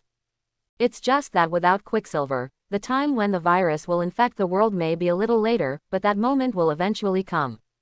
He led the group of people to follow the path the fat man told them, and finally came to a closed metal door. To be honest, looking from the outside, it didn't look like a conference room, but more like a prison. Wanda also noticed this and frowned. Click. Just as everyone was thinking about it, the door opened by itself, and then a male voice came from inside, come in. After exchanging glances with Bai Yi, Wanda took the lead and walked in with Pietro, who was still sleeping. Bai Yi and Wong followed closely behind. Walking in, Bai Yi breathed a sigh of relief. Fortunately, it didn't look like a torture chamber. It had a brown floor, abstract paintings that were incomprehensible but very valuable at first glance, and the huge mahogany table. It was obvious that this was the place. Fury's office. 1. There were 3 chairs in front of the table, no more and no less, and behind the table sat a brown-haired one-eyed man who looked like cast iron. He held a half-burned cigar in his hand and squinted at Bai Yi. After taking a deep breath and flicking the ashes, he spoke. Sit down, all of you. Okay. Bai Yi shook the amulet around his neck and walked over, followed by Queen Wong and Wanda, who sat down. The amulet shone under the light from the overhead lights, and Fury frowned as the 4 curves swayed. He didn't know whether it was because the light hit his eyes, or because of the pattern formed by the curves. If you want to talk, then I'll talk, Bai Yi said, touching the amulet. After looking at Bai Yi quietly for a few seconds, Fury turned to Wanda. Let me talk to you first. Wanda, do you want to see me if you have anything to do? You even brought Pietro with you, why don't you go treat his wounds first? Let's make it clear, do you want to do something to Pietro? Wanda stared at the one-eyed dragon in front of her expressionlessly. Ha ha. Fury laughed helplessly and put out the cigar in his hand. He pressed it on the bottom of the table, and then a light blue holographic image appeared on the table. It was a world map, but there were countless little red dots on it, slowly moving outward from all directions of New York State, which had turned black. At the same time, the surrounding states also began to slowly turn black. Honestly, if I had done it half a day ago, I would have definitely done this. At the same time, I also believe that Pietro would understand my painstaking efforts. But I think you can see now that the virus is completely out of control and we can no longer solve this crisis through early containment. Don't worry, I won't do anything to him. Go and take Pietro to the infirmary. Look at the blood on his legs. After saying that, He waved his hand to Wanda, indicating that the Scarlet Witch could leave. However, Wanda still sat there, glanced at Baiyeho, where the old god was present, and then looked steadily at Fury without saying anything. She owed Baiyi a huge favor. Fury, an old boy, liked to tie up strangers, beat them, and force them to do things for her. She couldn't let that happen to Baiyi no matter what the circumstances. Fury looked at Wanda and Baiyi in front of him and was silent for a moment, as if he was thinking about something, but finally he sighed, with exhaustion and helplessness in his voice. He lit another cigar and said, "If I want to harm this Mr. Baiyi, I can do it on the quinjet. Someone will come to the meeting later. You can rest assured about his personal safety." Before Baiyi could speak, Wanda raised her head and looked into Fury's eyes, with dissatisfaction and doubt in her eyes. "Who is coming again? Why don't you call me? I am also an Avenger after all. Thor and Iron Man. Thor is still on the way here in the quinjet, and Stark is already on the space carrier. He will be in this office in a while. If you are worried, you can wait for them to come." Quote. Wanda turned her head and glanced at Pietro.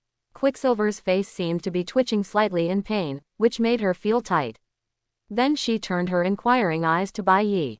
Baiyi pondered for a moment. Although Thor and Tony Stark were partygoers, scumbags, and never paid attention to their language, they were good people and their moral bottom line was infinitely higher than the agent chief in front of them. It is impossible for Wanda to continue to use telekinesis to stop Pietro's bleeding. If she continues to use morality to kidnap her to stay with her, it will probably be counterproductive in the end. It is better to let go and see what Fury wants to do. As for Wong, he is an honest man, so he can't bully Yongguo, who has no talent, right? Thinking of this, he made up his mind and said, "Pietro has suffered enough. We must treat him as soon as possible. Go quickly." Hearing this, Wanda looked at Baiyi gratefully, and then hurriedly dragged Kuayin out with telekinesis. "Wong, you should go too. Your arm must also need a doctor's look." Wong bowed to Baiyi with one hand, then went out and followed Wanda and the others. Bang! The sound of the iron door closing automatically echoed in the room. As it closed, the temperature in the room seemed to drop a few degrees and the light became much dimmer. Baiyi turned around, stared at Fury, and tilted his head. And Fury's only remaining eye was also looking at the ordinary-looking young man in front of him. He didn't seem to have any superpowers. How did he survive until now? Both of them were waiting for the other to speak first, and it was a silent contest. Finally, when another small section of Fury's cigar burned, someone couldn't help it anymore.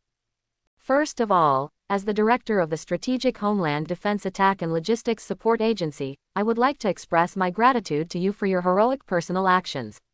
You have slowed the spread of the virus to a certain extent and given us valuable response time." Although he said thank you, Fury's tone did not reveal much interest or appreciation, as if he was reading the ingredient list of shampoo expressionlessly. "However, I'm curious, how did you come up with the idea of restricting Quicksilver to slow down the spread of the virus in such a short period of time?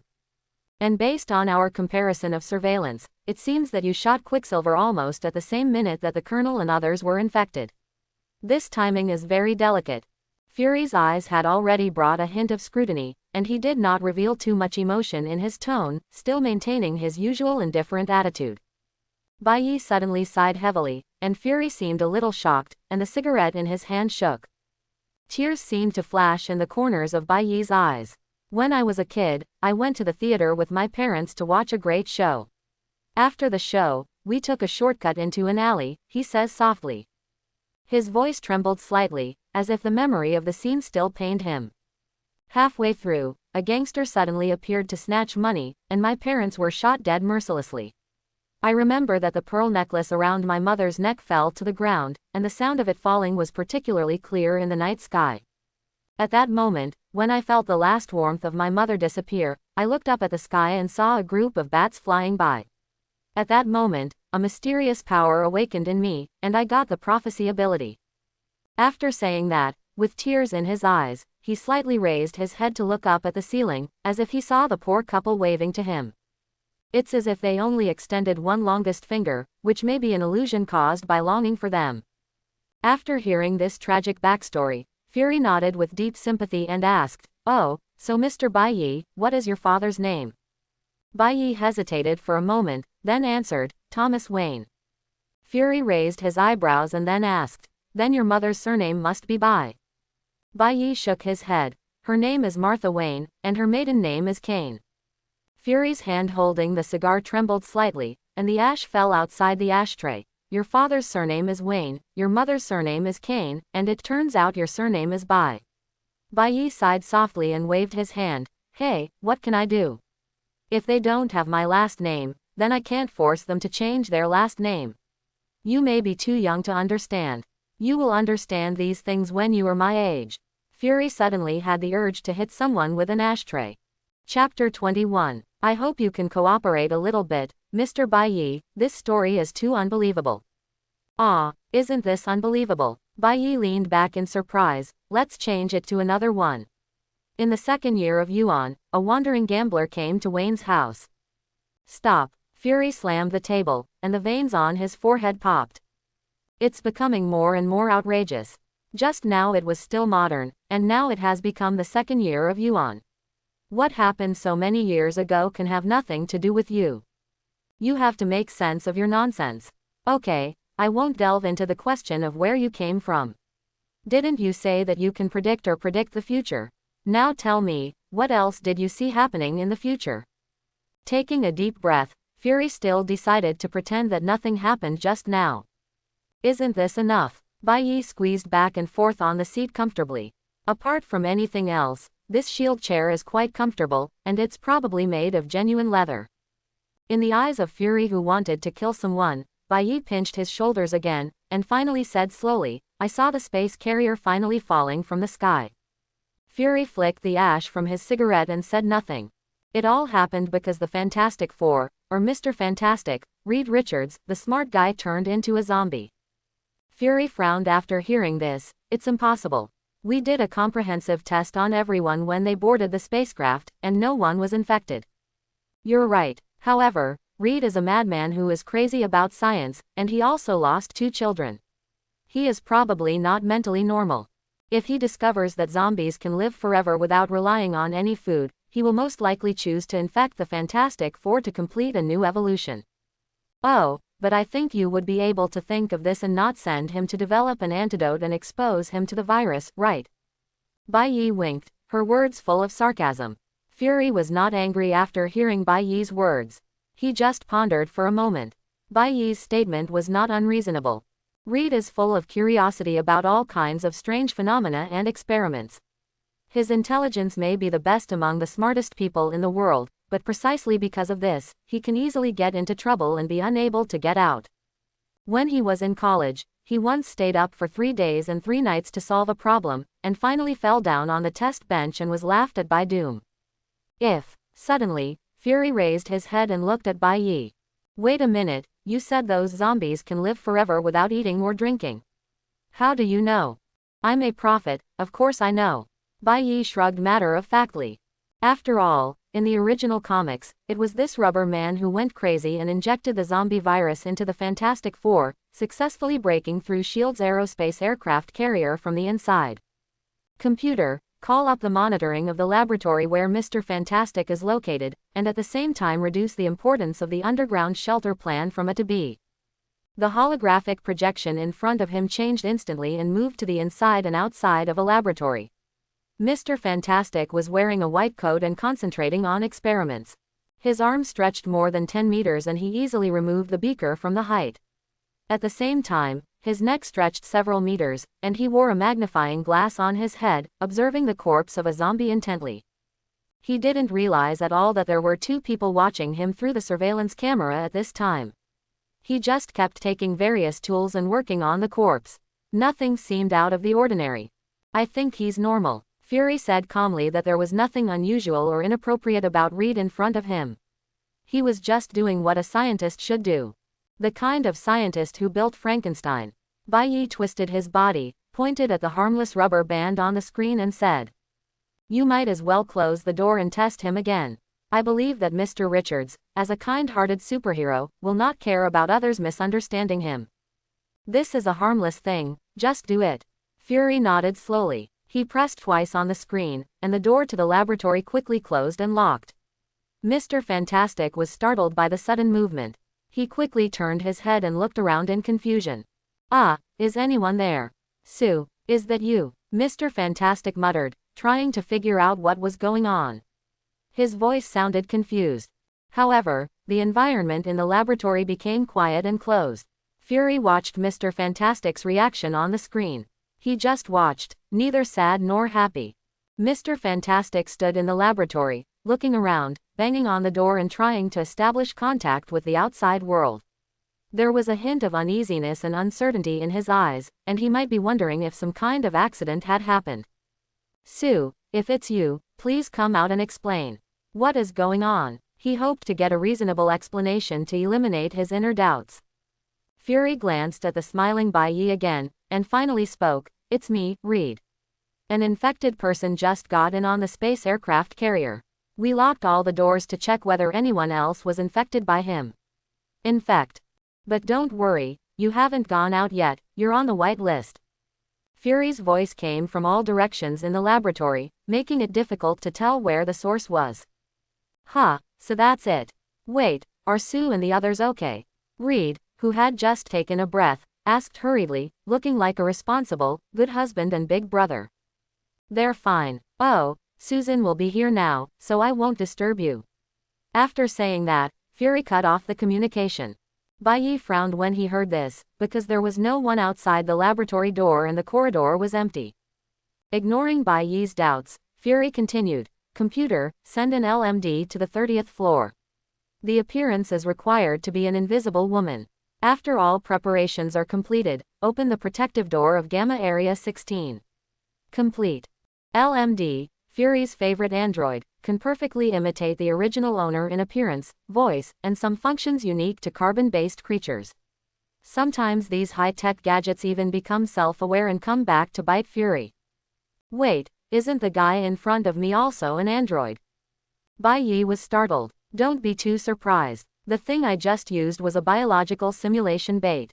Although this thing is valuable, it is not worth mentioning compared to the trust with Reed. To be honest, I'm a bit conflicted. I hope your prediction is correct and can eliminate a source of danger for me, but at the same time, I don't want to lose another friend. I've already lost enough today. Fury shook his head and sighed, his eyes full of bitterness.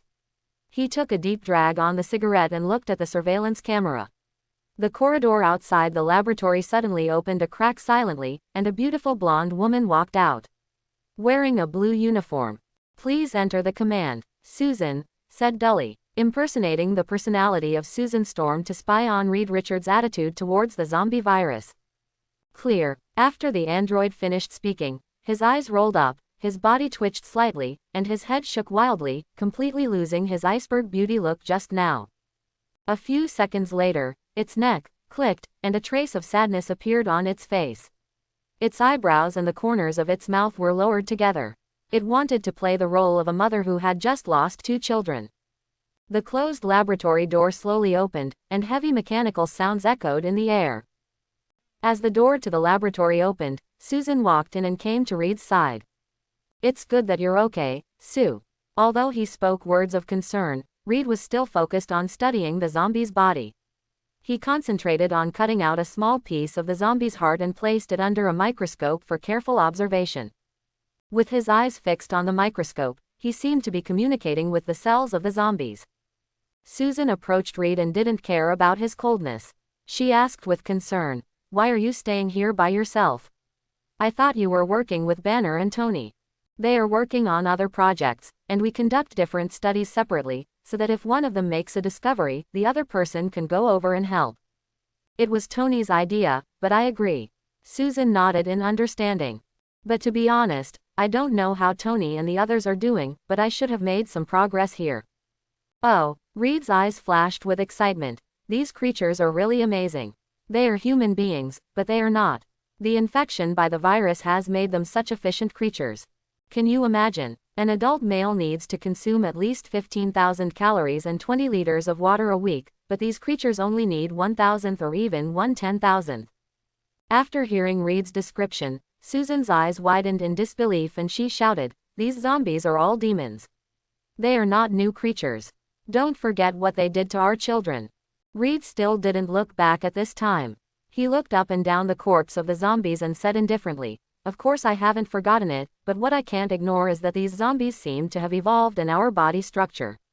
Quote, "This evolution in some ways makes them more adaptable to today's cruel world."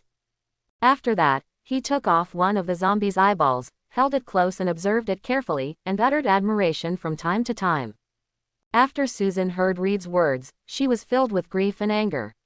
She could not accept his description of the evolution of zombies. How could such absurd words come from the mouth of Mr. Fantastic? Evolution. Cruel world. This world has become so cruel because of them. They destroyed our homes and took away the people we love, and now you want us to understand their so-called evolution. Her voice trembled, and her eyes flashed with anger and helplessness.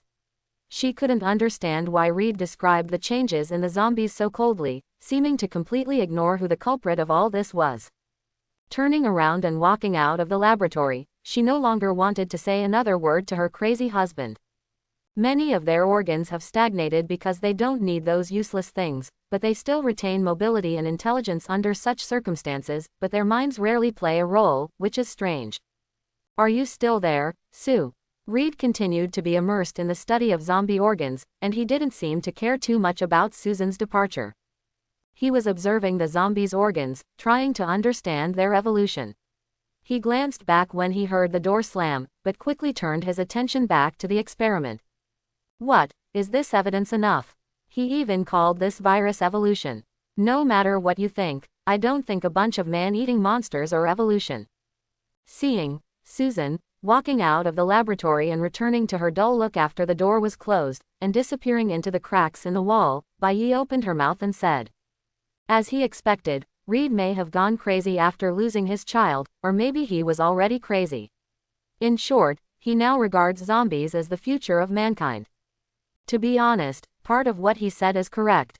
Zombies do have little demand for energy consumption, but Reed ignored a crucial point, which is the appetite of the three major human desires.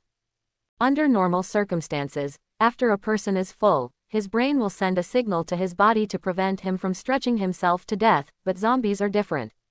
Although zombies will still feel full, because their heads have been severed, they still feel full. The ability to live, immortality. As long as these guys have a mouthful of meat in front of them, they will still have to stuff the meat into their mouths even if their intestines are exploded, and they won't die anyway. However, there are indeed some zombies among zombie heroes who can resist this hunger, but that was 40 years later. During these 40 years, they almost ate up the entire universe. Fury looked at Reed, who was still spinning around on the zombie corpse on the screen, and was in a rare moment of hesitation. Afraid that the agent leader would be compassionate and want to let Mr. Fantastic go, Bai quickly stood up and said more jealously, "Do you remember what you said? I have the power of prophecy, and it was I who injured Quicksilver that gave him you bring valuable reaction time.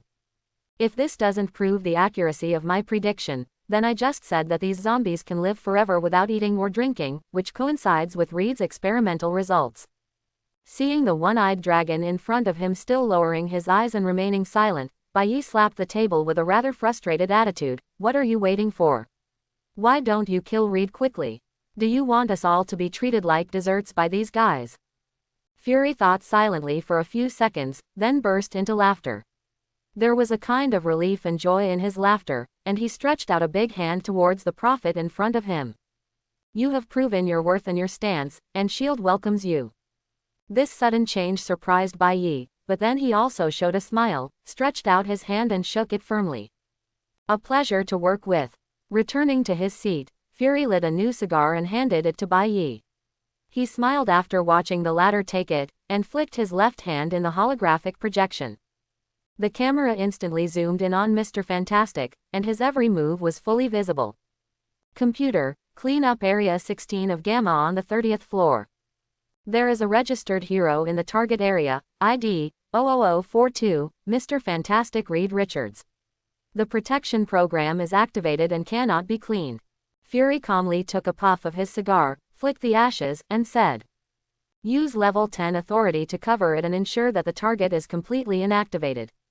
Quote. Overwrite successful. Start cleaning. As the mechanized voice in the holographic projection disappeared, Bai clearly saw that Mr. Fantastic, who had been studying beside the corpse in the laboratory, moved. He took off his head-mounted magnifying glass, walked to the far desk and wiped his forehead, took off his white coat and hung it on the back of the chair, and then looked around with some confusion. Is it my own illusion? Why does it feel like the laboratory that was originally a little cold suddenly became hot? Reed sat on a chair in the laboratory and stretched his palms into a huge cattail leaf. As he waved, he tried to fan the air and bring himself a bit of coolness. Hoo-hoo, why is it so hot? Reed kept fanning, hoping to bring some light wind. His hands moved quickly, fanning the air around him. Despite his efforts, the temperature in the lab seemed to be rising. Reed felt sweat dripping from his forehead, and the hot feeling made him a little uneasy. Is the temperature control system broken? No, S.H.I.E.L.D. shouldn't make such a stupid mistake. The temperature in the laboratory continued to rise, and a strong heat wave filled the air, making the oxygen in the air seem to become thinner. Reed felt his clothes clinging to his body, wet, and letting out a hint of heat steam. The heat was like an invisible flame, burning every inch of his skin, making his breathing rapid and difficult. He felt thirsty, a fire burning in his throat. The temperature in the laboratory has far exceeded the normal limit, as if you were in a furnace. Instruments and equipment whimpered, unable to withstand the onslaught of such high temperatures. What happened? Fury. Sue, this joke is not funny at all. Reed rushed towards the door of the laboratory angrily. He slapped the door button hard, hoping to escape from this scorching place. Open the door. I'm Mr. Fantastic, Reed Richards, open the door. He shouted, hoping that the access control system would recognize his identity and unlock the door. However, the access control system only issued 2 beeps in response, displaying the warning message, unidentified, this person is not found in the database. This is impossible. I am a registered hero and I have a record in S.H.I.E.L.D. He roared angrily and punched the door. However, the access control system still did not respond, and the laboratory door remained closed. Reed cursed under his breath, rolled his eyes, and quickly compressed his body like a spring, then slammed into the ventilation duct on the ceiling in the corner of the room. However, when he tried to grab the louvers of the ventilation duct, his hands just slid over the smooth metal.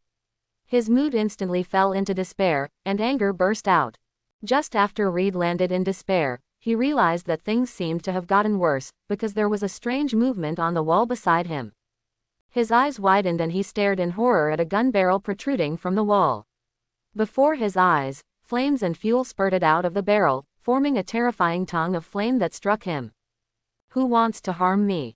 Reed's body began to become soft and elastic, and he stretched like rubber, using his ability to quickly bounce in multiple flames.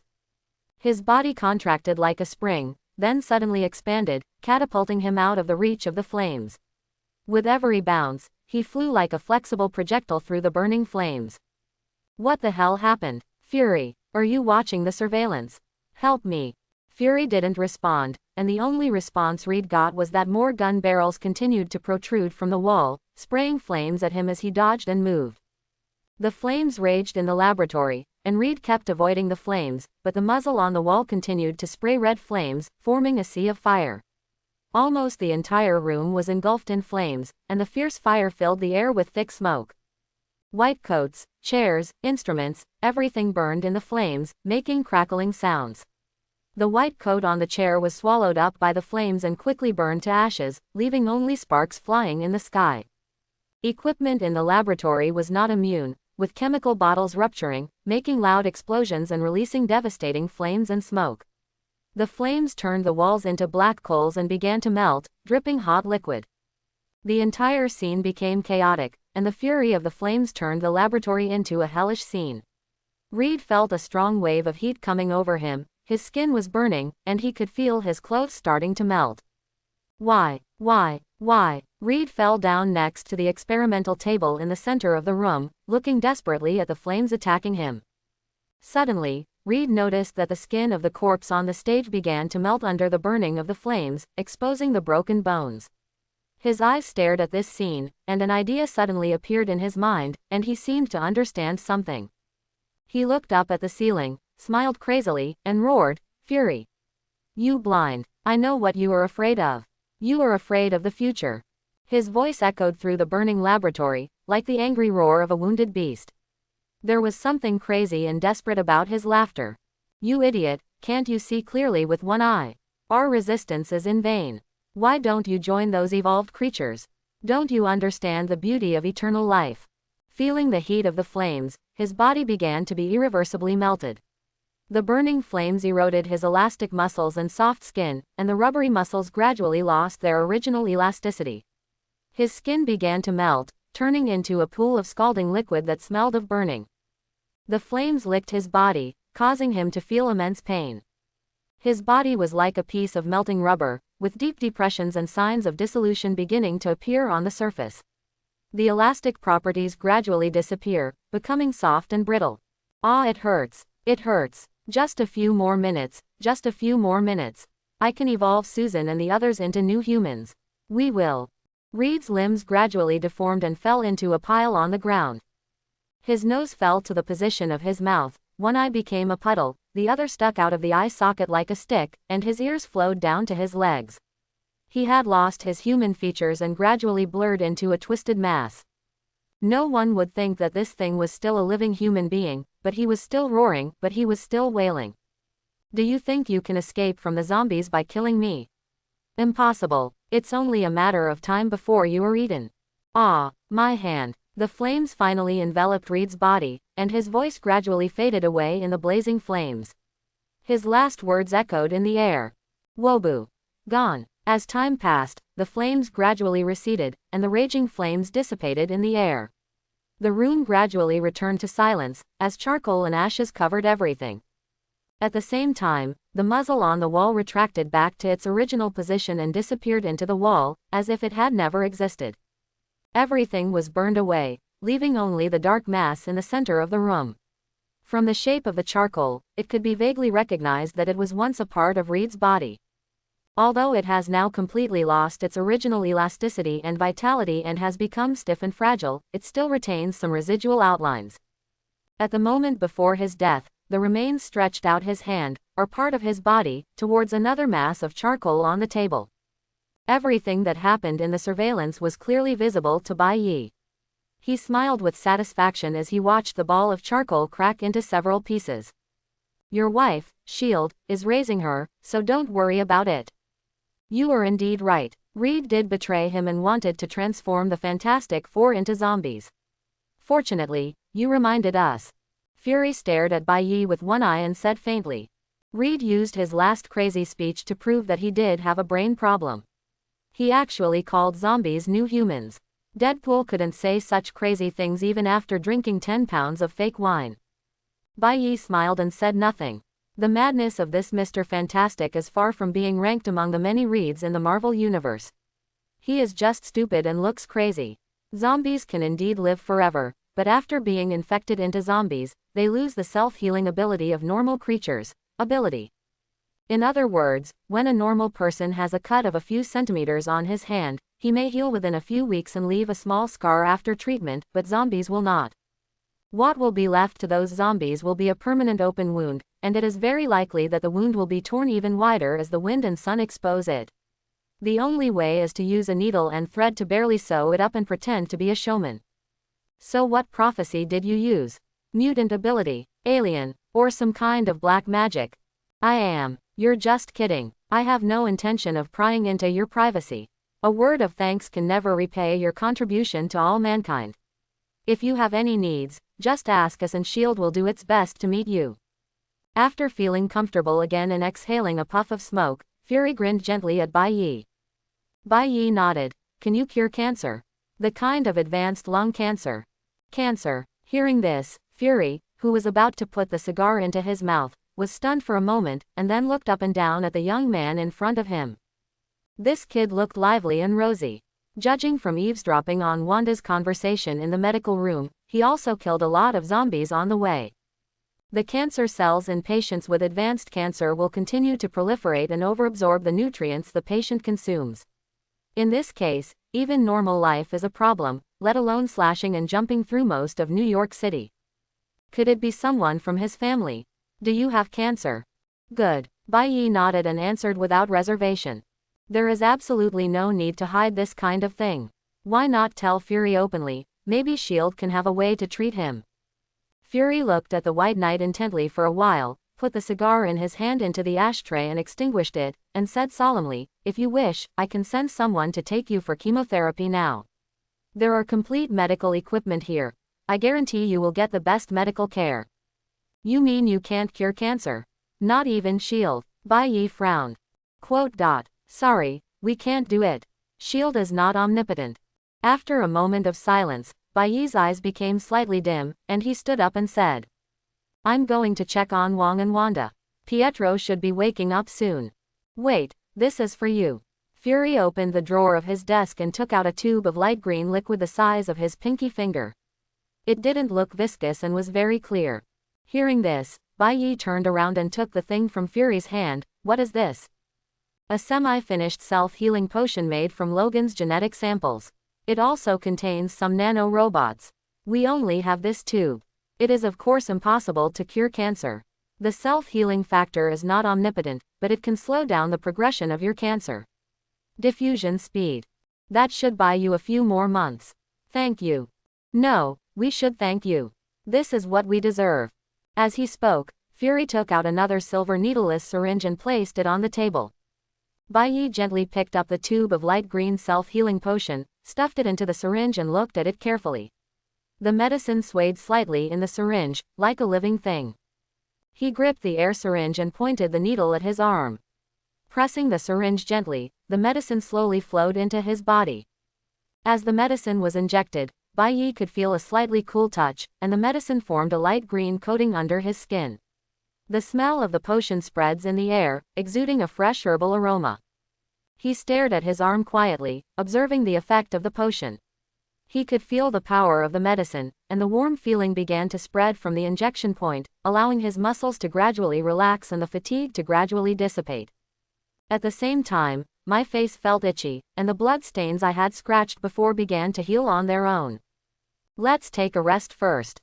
The quinjet Thor was sitting in was shot down on the road. He flew over to ask for some time. Tony said that he couldn't leave for the time being and would meet again later. "Of course it's okay if you want to walk around on the ship. I've entered your personal information into the system and you can pass freely. You can go to the equipment department to get any equipment you want. You can take whatever you want." Looking at Bai Yi's back as he opened the door and left, Fury touched his chin and suddenly said to the air, "Hill, is there any result from the investigation on his identity?" A clear female voice immediately responded to Fury, her voice surrounding the entire room. "There is no data, Chief. He seemed to have fallen from the sky. He suddenly appeared in an alley a few hours ago, but there was no surveillance in the alley. We could only capture his first scene from the street. Show up." "Aha," Fury sighed. He was really jealous of the talent.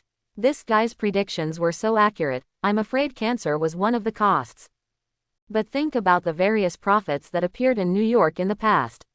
They were either riddlers who asked people to guess crossword puzzles. If their predictions were wrong, they would insist that you were wrong and they were right, or they were wrong at all. Now it's not easy for a real prophet to pop up, but he is about to die of illness. God bless our Homeland Strategic Defense Attack and Logistics Support Bureau." Of course, Bai Yi, who walked out of the door, didn't know that Fury was troubled by the lie he told about the prophet. He was going to the medical room to see how Wanda and the others were doing. Regarding the fact that cancer cannot be cured temporarily, he is not too sad. This is the magical Marvel universe and everything is possible. If this universe cannot be cured, will the next one not be cured? If you search more, you will definitely find a solution. Bai Yi was walking on the road and once again grabbed an agent and asked, "Where is the medical room? I want to go there." The agent was stunned for a moment, but within just half a second, his retinas flashed, apparently receiving the transmission of identity information, and then his expression immediately changed to surprise, and his eyes were full of awe. He immediately replied respectfully, "The medical room is on the 20th floor. From here, go right and take the elevator. After you get out of the elevator, you can see it not far ahead, Mr. Bai." "What about the equipment department?" "It's on the 10th floor. You can see it as soon as you get out of the elevator." "Do you want me to take you there?" "No need, just go and do your business." Bai Yi let go of the agent's arm, shook his head slightly and smiled to express his gratitude. After watching the agent go away, he turned around and walked into the elevator. Bai Yi quickly walked through the corridor of the space aircraft carrier, twisting and turning all the way. After arriving at the lobby of the infirmary, he looked around. Except for the SHIELD logo, it looked no different from an ordinary hospital. The shelves were filled with medical equipment and medicines. Where's Quicksilver? Room 4, bed number 2, give way. Put your feet away. After answering Bai Yi's question, the female nurse he stopped immediately pushed the trolley and left. Come to the room the nurse mentioned. He noticed that Quicksilver was lying on a medical bed, his wounds had been stitched up, and he was sleeping with his eyes closed. However, he wears a pair of shackles around his wrists, ankles, and neck that limit the mutant's abilities. This is a special device used to inhibit Quicksilver's super speed abilities to prevent him from escaping or getting into trouble. Although there is no need to kill Quicksilver anymore, it is obvious that SHIELD is not worried about him and still adds some insurance measures. Bai Yi approached Kuayin and patted his shoulder gently to express concern. Quicksilver opened his eyes and looked at the shackles on his wrists. He sighed helplessly, his expression a little frustrated. He raised his head, looked at Bai Yi and said with a hint of bitterness, "This thing is really annoying. I know you have to take measures, but it was used in a mutant concentration camp before." Quicksilver looked a little angry, but his expression also showed understanding. He woke up more than 10 minutes ago. In his conversation with Wanda, he had learned that he might become an accomplice in spreading the virus. Originally, SHIELD might even take extreme measures to stop him. Compared to turning into a zombie or being shot to death, this situation is good enough now. Bai Yi and Kuayin looked at each other for a while, and then said, "I know this is unfair to you, but we must ensure the safety of the aerospace aircraft carrier. This is only a temporary measure. When we solve the current crisis, you can get rid of these constraints." "I hope you are right." Pietro forced a smile. Just as he finished speaking, there was a knock on the door. The two turned to look at the door, and then the door slowly opened and 2 more people walked in. The first one is naturally Wanda, and the second one is wearing a gold and red battle armor. The metal shell reflects the light and shines with a dazzling light. His mask is now open, allowing others to see clear his face. There is a circular reactor on his chest, with a faint light flickering in it. The arm and leg armors are covered with tiny details and spiral patterns, giving off a strong sense of technology. With the sound of strong footsteps, with his righteous eyes, hearty smile, and generous movements, it is known that he is the ultimate playboy among superheroes, Iron Man. Tony first nodded to Pietro to express greetings, then stretched out his hand to Bai Yi, who was standing next to the hospital bed, and asked with a passionate smile, "Are you the Scarlet Witch and the great savior and good man that Fury mentioned, Bai Yi?" Quote, "What they said may be exaggerated, but generally speaking, the person you are talking about is me." Bai Yi also smiled and held the steel hand, shook it lightly and then took it back. "Just kidding, who would want to squeeze a piece of iron hard?" Seemingly realizing that Bai Yi was a little concerned about the armor he was wearing, Tony pinched his mustache with his hand and said with a smile, "Don't be afraid. My armor's strength control ability is very good, and I can easily handle a piece of tofu." Wanda walked over and watched Bai Yi shaking hands with Iron Man. She walked over quietly and stood beside Bai Yi, looking at him with warm eyes, and then said softly, "Bai Yi, I must thank you again. You saved Pietro's life. He is my biological brother. I can't imagine losing him. We will always remember your kindness." Yes, absolutely, thank you very much." Noticing that Wanda was looking at him with squinted eyes, Pietro quickly shouted after her. Although he felt that it was too girly for men to thank each other, but since the elder sister was already thanking him, he might as well do the same. Bai Yi smiled, accepted the gratitude, and then asked, "Where is the king? Where has he gone?" "Oh, his wound is more complicated. He used magic to forcibly seal and tighten the blood vessels. Now he is undergoing surgery, and then someone will be sent to find him a prosthetic hand. Then wish him good luck. By the way, Stark, did you know that Fury wanted to have a meeting with us before? What exactly did he want to talk about?" After the pleasantries were over, it was natural to get down to business. After boarding the space carrier, it felt peaceful for a while, but the zombies below would probably soon think of this thing floating above their heads. It is this aerospace aircraft carrier that keeps issuing various instructions to stop them from eating meat and drinking blood. The zombie heroes who realize this will soon launch an attack here. It is only a matter of time. Hearing Bai Yi's question, Tony's face immediately straightened, and his playful smile disappeared. He nodded slowly and put on his visor. Follow me. The two said goodbye to Wanda and Quicksilver, and took the elevator to a secret room in a toilet on the 40th floor of the space carrier. To be honest, when Bai Yi walked there at first, he thought someone was in need of urination. It wasn't until Tony walked directly through the wall that he realized that it was a holographic projection. No wonder the toilet door was half a meter thick and made of alloy. As soon as he entered, Bai Yi immediately felt a sense of enlightenment. This secret room was much larger than he expected, half the size of a football field. The surrounding walls were smooth and solid. The light coming from nowhere illuminated the room. It shines brightly. His eyes were involuntarily attracted to the metal object in the center of the secret room. This object looked like a half-repaired arch. It is made of bright metal, with a delicate surface and a sense of craftsmanship. After following Tony closer, he discovered that there seemed to be a line of small words on it. After seeing it clearly, the corners of Bai Yi's mouth twitched. Made by Stark. This is the project I've been working on since the crisis, a device that combines energy conversion with space distortion. It's still in the process of being built, but I believe it has huge potential. Tony walked over to the machine, patted it with his hand proudly, made a clanging sound, and then leaned on it and said, "What is the purpose?" To be honest, Bai Yi already knows what this is. In the original plot, Reed discovered that this time travel machine was infected into a zombie before it was completed. In the end, Fury had no choice but to ask Thor to destroy it before he died to prevent the zombie virus from spreading to other people, universe. But looking at Stark's triumphant look, let him speak for himself. Travel machine, portal, you can call it whatever you want. In short, this thing can take us to other realities and stay away from these zombies. It's just that it was only halfway built. Banner said he was sleepy. If he didn't go to sleep, Hulk would get angry and attack me and couldn't help me. Reed went to get the antidote, but I think we all know that the grandson actually went there. What's going on? He wants to turn us into zombies. I was just talking about how he agreed so quickly when I first said we would split up. Iron Man opened his visor again and said with excitement. To be honest, Reed and I don't know each other very well. Geniuses are always jealous of each other. Oh wait, he's dead now and can't be jealous of me, and he also successfully proved that he is just a fool. Finally, Tony walked up to Bai Yi and winked at him. Bai Yi looked at Tony expressionlessly. From this distance, he could even see the crumbs on the latter's mustache. Is it a sandwich or a burger that he had for lunch? You can predict the future.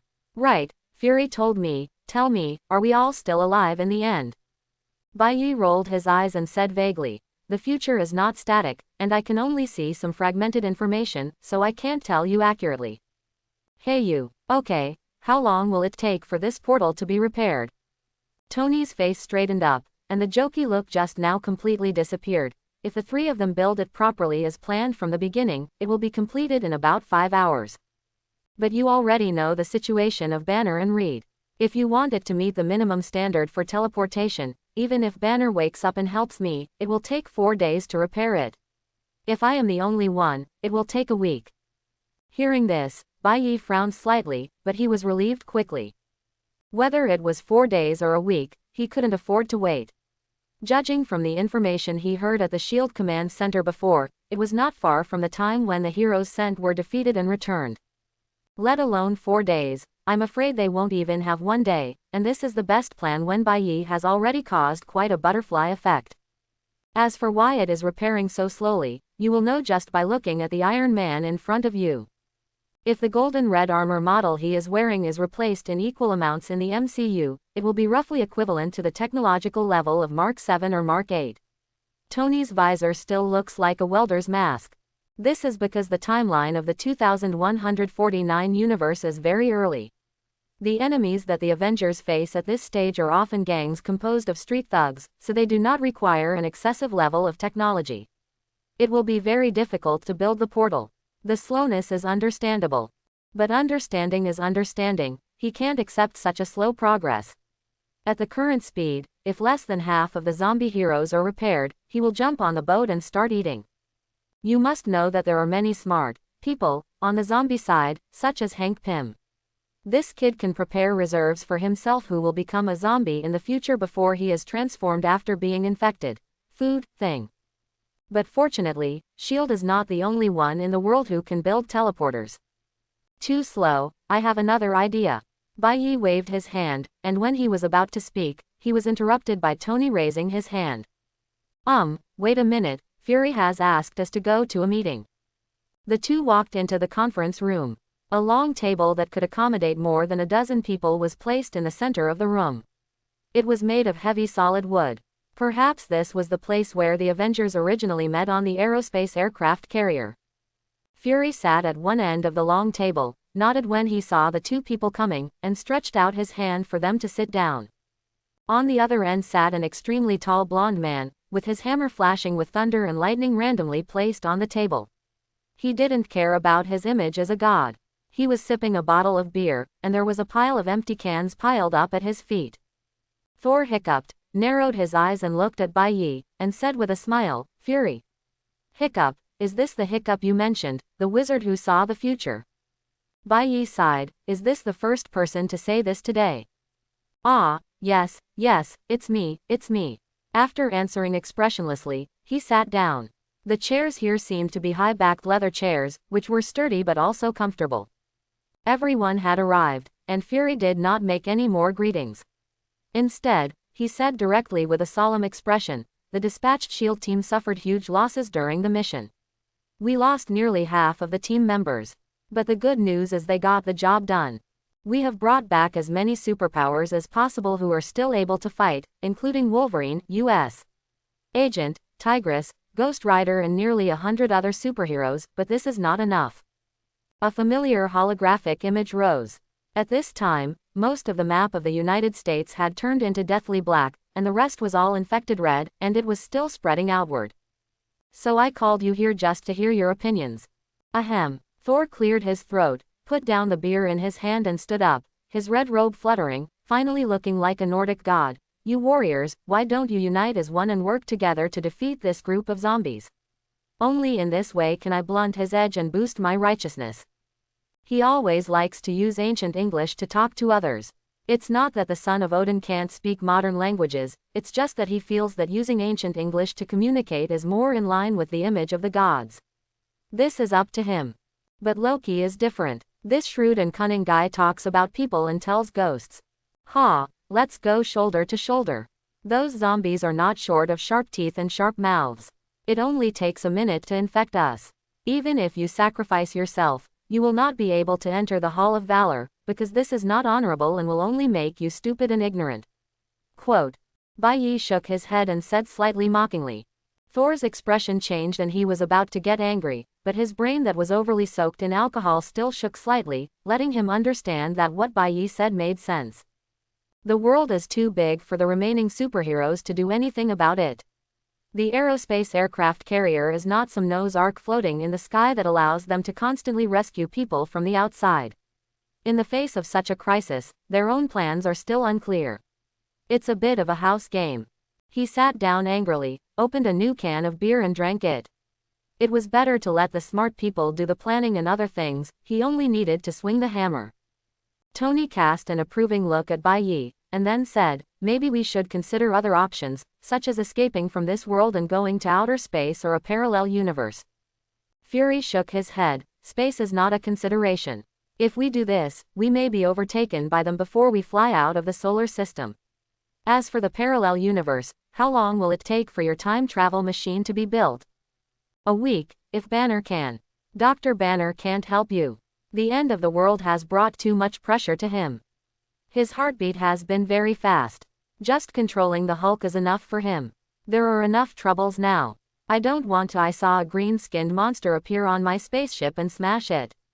And 1 week is still too slow." Fury and Bai Yi have the same view on this point. A week's waiting time is too long, and there is not so much time for them to waste. This won't work, and that won't work either. Thor poured another drink into his mouth, and he placed the empty jar on the table and flattened it with his palm. What about going back to the past? S.H.I.E.L.D. should have the treasure to realize such great power. I can also ask my father for his wisdom to realize this wish. After a few seconds of swearing to shut up, the golden-haired guy got mad again. But this time, Fury's eyes lit up and he stood up excitedly and looked at Thor. Unexpectedly, this fool actually came up with a solution that sounded useful. Yes, we may not have a future, but we still have a past. Going back to before it all started may be our only way to prevent this crisis from happening. It's really yours, Thor. However, the next second, Bai poured cold water on him. Sorry, can't do it. Why do you say that? A drop of cold sweat broke out on Fury's forehead, not because he was afraid, but because he knew in his heart that Bai had no reason to lie, and Bai was probably telling the truth. Several actions have proven that Bai's stance is firm and his prediction is correct. It is estimated that this time it will be true as well. Why did you just say that? He hurriedly asked again, and Fury felt like a drowning man who had finally grasped a life-saving straw, only to find that it was just his hallucination before drowning. And Bai's next words indeed slowly and mercilessly wiped out his last remaining hope. Then let me make it clear, even if you have mature time travel technology, you will not be able to achieve your goal. Not to mention that the timeline of a universe has its own life. Repeatedly traveling through time to change the past is like tearing a patient into pieces, cutting out the lesions and then gluing them back together. The disease may be gone, but the person cannot survive. Of course, the timeline is gone. So fragile, but it also has its limits. Fury was startled. This was the first time he heard this statement, but when he thought about it, it made some sense. If traveling through time cost nothing, then the universe would probably be filled with people from all points in time, no matter how big it was. No more confusion. What Fury doesn't know is that Bai's words are indeed based on reality. When the 616 main universe experienced the major event of Age of Ultron, it adopted the method of traveling through time to save the world. Although it succeeded in the end, the timeline has been damaged, covered with bruises. The multi-reboot brought about by Secret Wars in the end also had this factor, but that was all a long time ago. Seeing that Fury was somewhat convinced, Thor and Tony were also listening attentively. Bai nodded and continued. The damage to the timeline is only secondary. What is really important is that we can't change the past at all now. Why is this? Isn't it possible to do it with all the power of the Father? Thor asked hurriedly, joking. He finally came up with an idea, and now it was proven wrong. He was more anxious than anyone else. Don't worry, listen to me first. Bai took a deep breath, took a few sips of the glass of water handed to him by Tony, who was very humane, and said, because the origin of this crisis does not come from our universe itself, but from another universe. What? Tony was horrified when he took back the water glass. He crushed the glass in his hand and ignored the glass shards that fell into the cracks of the armor. He immediately stood up and sat next to Bai. If the parallel universe is the one that destroyed our world, the culprit, then what's the point of this time-traveling machine? Don't be anxious. Why are everyone so anxious? Can't you just let me finish what I'm saying? With a sigh, Bai helplessly rolled his eyes at the people present and watched them calm down again. But this cannot be blamed on them. As mentioned before, the technological level of this universe is not high. They know very little about parallel universes and have never been to any of them. He picked up 2 pieces of glass and placed them on the table, a few centimeters apart. Then he dipped a little water in them and drew a line in the middle, pointing and saying, the 2 fragments are our universe and the invader's universe respectively, and the water stains in the middle represent the invader and the virus. As for time travel, Bai pinched the fragment on the left and gently rotated it without letting it move away from the water stain. He raised his head and glanced at the 3 people and said, rotating this fragment means traveling through time. Have you discovered it? No matter if you put the fragment in contact with the water stain, wherever it is located, it doesn't change the fact that it will be touched. In other words, even if we can go back to the past, we still have to come. The future is an apocalypse that will be eaten up by zombies. I can understand that there is no point in going there, but what about the past? Mr. Bai, can we go back to the past and regroup the Avengers to prepare to fight against the intruder? After all, he is only one person. Fury didn't know when he sat down on Bai Yi's left side. When Bai Yi looked back, Thor was still standing behind him with 2 cans of beer, listening intently. Of course, whether you can understand it is another question. Sorry, I still can't do it. Bai Yi shrugged, and just when the 3 of them were about to become impatient again, he added, because you can't beat that person. At this point in time, Thor can only swing a hammer, Hulk has never been to Sakaar, Scarlet Witch can only use simple magic and telekinesis to change reality, and Iron Man's armor is a stone tool in other universes. Outdated products of the times. So no matter how they gather or how many people they gather, the Sentinels, who claim to have the power of 1,000,000 stars, can defeat the whole world with the power of 1 person, oh no, 1 corpse. But don't be discouraged. There is still a place in this world where a time travel machine is almost completed. Where? The 3 of them asked in unison. The corners of Bai Yi's mouth raised, Lotovala. Boom. The door of the conference room was suddenly knocked away by a huge force, and the violent vibration made the entire room tremble. The door panel slammed against the wall with a loud bang. It cracked under the impact, and the pieces flew everywhere, falling to the ground with a crunching sound. The 3 of them were startled at first, and then each reacted. The hammer replaced the beer in Thor's hand in almost half a second. Bai Yi's fingers had already touched the amulet on his chest, while Fury rolled behind the table, took out the pistol. When he looked towards the door, he saw only a cloud of smoke and dust, with no trace of anyone coming. Just when several people were confused, the air was distorted, and a stone man made of earth-yellow stones rushed into the conference room first, followed closely by the invisible woman Susan, who had just lost her invisibility. And the Human Torch, who was on fire. The stone man's stone face was tense, his brows were furrowed and silent, as was the thunderbolt beside him. Susan's eyes were red and swollen, and tears still remained on her cheeks. The wrinkles between her brows and biting lips showed her inner anger, and she roared, "What did you do to Reed? What did you do to my husband?" Bai Yi screamed secretly, but the widow came to the door. Why did it happen at this time, and Fury burned her husband to ashes without even informing him? It was really rude. Fury took a step forward and whispered without wavering, "Susan, I don't expect your forgiveness, but please calm down. Reed has betrayed us, and killing him is a last resort." Hearing this, she roared even more frantically, "Calm down. Calm down. You killed my husband, the person I love most in the world, and you still told me to calm down." The table was pushed violently, documents and papers flew in the air, and then were thrown violently in all directions, hitting the walls and the ground with a dull crashing sound, and various unknown electronic devices were shaken to make noisy noises. The sound and the image on the screen were shaking and distorted. Not good. Before Bai Yi could react, he was thrown away by the powerful telepathy released by Susan and slammed into the wall, making him grin in pain. But fortunately, this crazy fool didn't seem to have completely lost her mind and didn't kill her, which was better than Wanda. Since the opponent didn't kill him, he could also maintain a certain degree of restraint. Bai Yi climbed up from the corner and glanced at Thor, who was spinning the hammer but not throwing it. It was obvious that Thor also had this idea. Judging from the way he stood firm, it was unclear whether the invisible woman's telekinesis did not push him, or whether she did not attack him at all. "Listen to me, Susan, I understand the pain in your heart, but Reed has indeed betrayed us. Give me a chance to explain." Fury holstered his pistol and reached out his hand to try to calm the agitated invisible woman. Following Fury's movements, the holographic projection in the conference room quickly changed, showing a laboratory scene. In the holographic image, Reed is sitting in front of an experimental table, his expression appears focused and serious. Susan's eyes were locked on Reed's body. Her anger gradually subsided and turned into deep sadness. She stared at Reed in the holographic projection without saying a word. Reed sat in the laboratory, busy without noticing. He was operating the instrument attentively, as if he was conducting some important research work.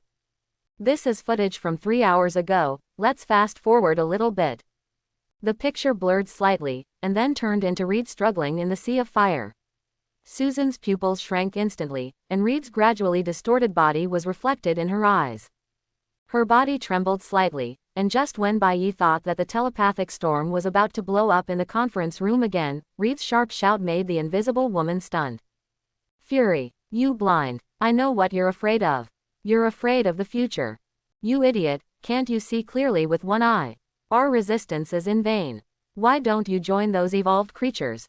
Don't you understand the beauty of eternal life? Just a few more minutes, just a few more minutes.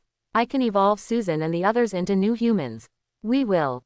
Reed's desperate wailing before his death echoed in the conference room, and everyone fell silent until time passed by, and Reed in the picture finally turned into a piece of charcoal. Did you see that? Fury looked at Susan helplessly, with a little sympathy in his voice. I'm sorry, Susan, but Reed is not the person you once knew. Susan slowly turned her head, tears rolling down her sad cheeks. Her golden hair swayed gently with her movements, casting a soft light. The blue uniform she wore formed a deep feeling with her tears. The contrast is reminiscent of the foam on the waves. Why don't you give him a happy death? At this moment, she felt like her heart was being cut by a knife, and her heart was full of contradictions and pain. She was both angry at Reed's betrayal and unable to bear the pain of losing him. Fury lowered his eyes. If he insists on saying this, it is indeed his fault. Most of the methods that can make Reed die painlessly are not safe, such as bullets, poison, etc. Although setting fire is inhumane, it is indeed the safest way. There's a solution. At this time, he didn't dare to bet. He could only rest assured that Reed was completely dead. Before Fury could answer, Susan smiled miserably and shook her head. I'm so stupid, really. I just know that Reed has low emotional intelligence, can't deal with himself, and easily goes into dead ends. I don't know that he actually wants to. She then whimpered, unable to form a sentence, turned around and ran out of the room. The Human Torch, who had just turned off the flames, hurriedly chased after his sister, fearing that his sister would commit suicide, but the thing took his time and smiled apologetically at Bai Yi before leaving. Bai Yi silently picked up a chair and sat down again. At this time, the conference room could be said to be a mess, with nothing intact. Okay, where did we just talk? You said there is another teleporter in Latveria. Thor pulled a chair and sat in front of Bai Yi. It's actually a time travel machine, but it's the same thing. It will take a long time to build S.H.I.E.L.D. He estimates that it is almost completed. Bai Yi said slowly, this was also confirmed in the original plot. The teleporter on the S.H.I.E.L.D. aerospace carrier was not repaired until the last moment, but Doom's was able to be used early in the morning. I think Dr. Doom is definitely not a good person. I'm afraid he won't share the teleporter with us. Fury shook his head, questioning Bai Yi's plan. As a world-famous supervillain and conspirator, Doom is definitely not an easy person to get along with. If I beg him now, I am afraid that I will only end up being scolded and bloody. At the same time, Doom didn't care about anyone except Latveria. He only cared about his own 3-acre land. Cruel, smart and proud, this is what Fury calls him. But I think we have something or someone Doom wants. Oh, how do you say this? Victor Von Doom once obtained an admission letter and scholarship to the State University of New York with excellent results. At the same time, he also met the enemy of his life and the love of his life there. Bai Yi said quietly, the enemy of my life is Reed Richards, and the love of my life just ran out of this room crying. We killed his lifelong enemy and saved the love of his life. This is a huge kindness. In fact, the biggest reason why Doom hates Reed is not because Reed steals love, but because Reed always acts a little smarter than Doom, which makes Doom very unhappy. Now that Reed is dead, he was still killed by someone who was far inferior to him in intelligence, which proves that Mr. Fantastic is far inferior to Dr. Doom. Bringing this kind of good news to Doom, and bringing the invisible girl Susan along with him, is simply a double blessing, a blessing and a blessing. After listening to Bai Yi's words, Fury's eyes lit up. This method might not be a bad idea. Instead of placing all his hopes on the teleporter that was currently half repaired, it would be better to separate the eggs. Just do it. The one-eyed dragon stood up excitedly and held Bai Yi's hand. In the latter's confused eyes, he said enthusiastically, Mr. Bai is really eloquent. I don't know what to do without him. Please hurry up. Let's get going. There's no need to delay such important matters. With that said, he pulled Bai Yi towards the door. As they stepped into the corridor, a siren suddenly blared, shaking the entire ship. The red alarm lights in the corridor kept flashing, and tension rushed over me. At the same time, Hill's voice came from the nearby radio. She shouted anxiously, "Director, an unknown signal source and a high-energy reaction were detected on the deck." Looking at Fury, whose face was condensed, Bai Yi's thoughts were racing. This was not in the original plot. Could it be that the butterfly effect he brought had finally had a bad impact, causing the zombie heroes to attack here early? Everyone quickly headed to the deck. Along the way, many soldiers with guns and ammunition could be seen hurriedly passing by information, but they did not panic. With doubts, Bai Yi came to the deck, and the sight in front of him made his heart tighten. I saw dozens of soldiers standing in a circle with guns drawn. They exchanged glances with each other, but no one opened fire. Seeing that Bai Yi, Fury and his group had arrived, they quickly made way for the group to finally see clearly. People in the circle. The injuries on that man's body made people shudder. His left arm, left leg and left half of his face were completely destroyed, exposing the bloody muscles and bones. Blood continued to flow from his wounds, forming a blood-red trail, revealing the tremendous pain he had endured. Half of his face was cruelly distorted and broken, and his once handsome appearance was unrecognizable. The skin was scorched, torn and corroded, revealing exposed bones and shattered tissue. His eyes had completely disappeared, leaving only a black hole that seemed to swallow up the surrounding light. Only with the tattered red cloak on his back and the remaining half of his face, everyone finally recognized who he was. "Strange, how did you do this?" Thor looked at Doctor Strange in surprise. He couldn't understand why a powerful wizard would be in such a situation and couldn't help but ask. Doctor Strange sighed softly, and through his mutilated face, he replied, "This is because I made an exchange with a demon. Just now, I released a healing spell, originally intended to clear the virus in New York City, but a mistake was made. The devil is playing a word game. Not only did that spell fail to cure the zombie virus, it actually helped some zombies repair their wounds. It's really shameful." His voice was full of self-blame and regret. Such a low-level mistake should not have happened to the Supreme Mage, but the situation was really urgent today, and he never thought that such a mistake would be made. Fury frowned and said, "You are in urgent need of treatment now, but..." He looked up and down at the seriously injured Doctor Strange, and then several SHIELD agents ran over with some kind of scanner and gestured up and down at Strange. Obviously, there were too many open wounds on Doctor Strange's body. With Mr. Fantastic's past experience, he did not dare to allow possible sources of infection to exist on this aerospace aircraft carrier. But soon as the scanner turned green, everyone breathed a sigh of relief. The soldiers put down their guns, and several medical staff who had been prepared rushed over with a stretcher to send Doctor Strange away. Looking at the Supreme Mage lying on the stretcher and getting away, Fury said expressionlessly, "Computer, delete the plan to use magic to eliminate zombies." Then he looked at Bai Yi. "Without further ado, get ready to go to Latvelia, Mr. Bai. We have no other choice but to rely on you." "Okay, but I still need some equipment before setting off. Take me to the equipment department immediately." "No problem, you can take whatever you want." Still the same as before, an agent came over temporarily and took Bai Yi around the huge aerospace aircraft carrier, and finally came to the equipment department.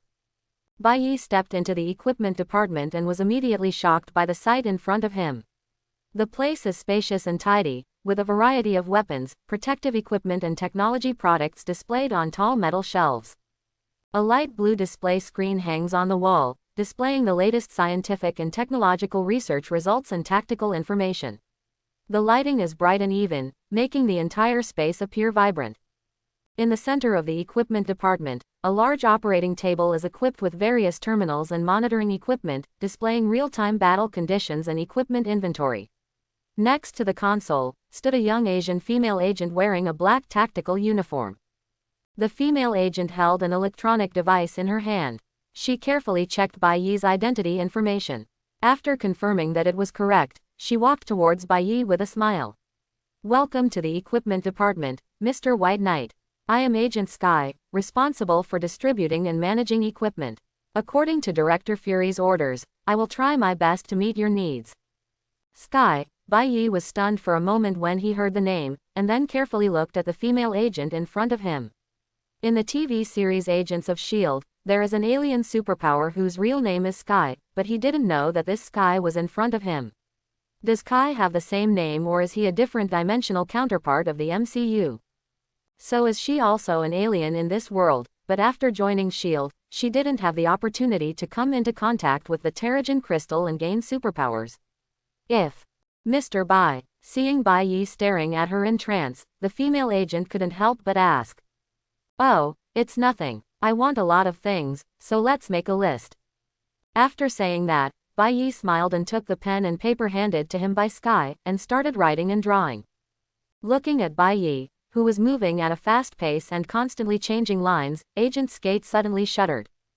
In Agent Skate's somewhat dull eyes, Bai Yi grabbed a big bag that was almost as tall as a person and prepared to leave the equipment department. When he raised his head, he found a tall man sitting in the corner of the equipment department. He wore a black t-shirt on his upper body with a white skull pattern clearly printed on it. Bai Yi recognized him at once. It was none other than the Punisher, Frank Custer. The man sat there quietly, concentrating on assembling a firearm in his hand. His posture was tall and straight, and his muscular body exuded an aura of tenacity. Countless scars are etched on his body like medals. Bai Yi approached the Punisher and was attracted by the austere and cold aura on his body. He stared at the gun in the Punisher's hand.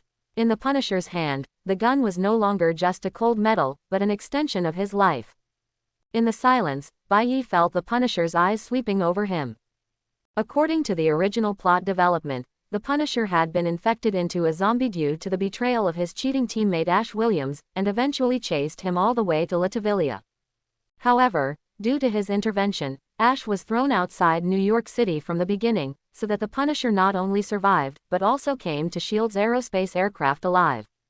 The boy in front of him had been silent, and the Punisher finally couldn't help but break the silence. His voice was very low, in line with the standards of an American Western tough guy. What do you want to do? Fury promised me that I can take whatever I want from the equipment department. Quote.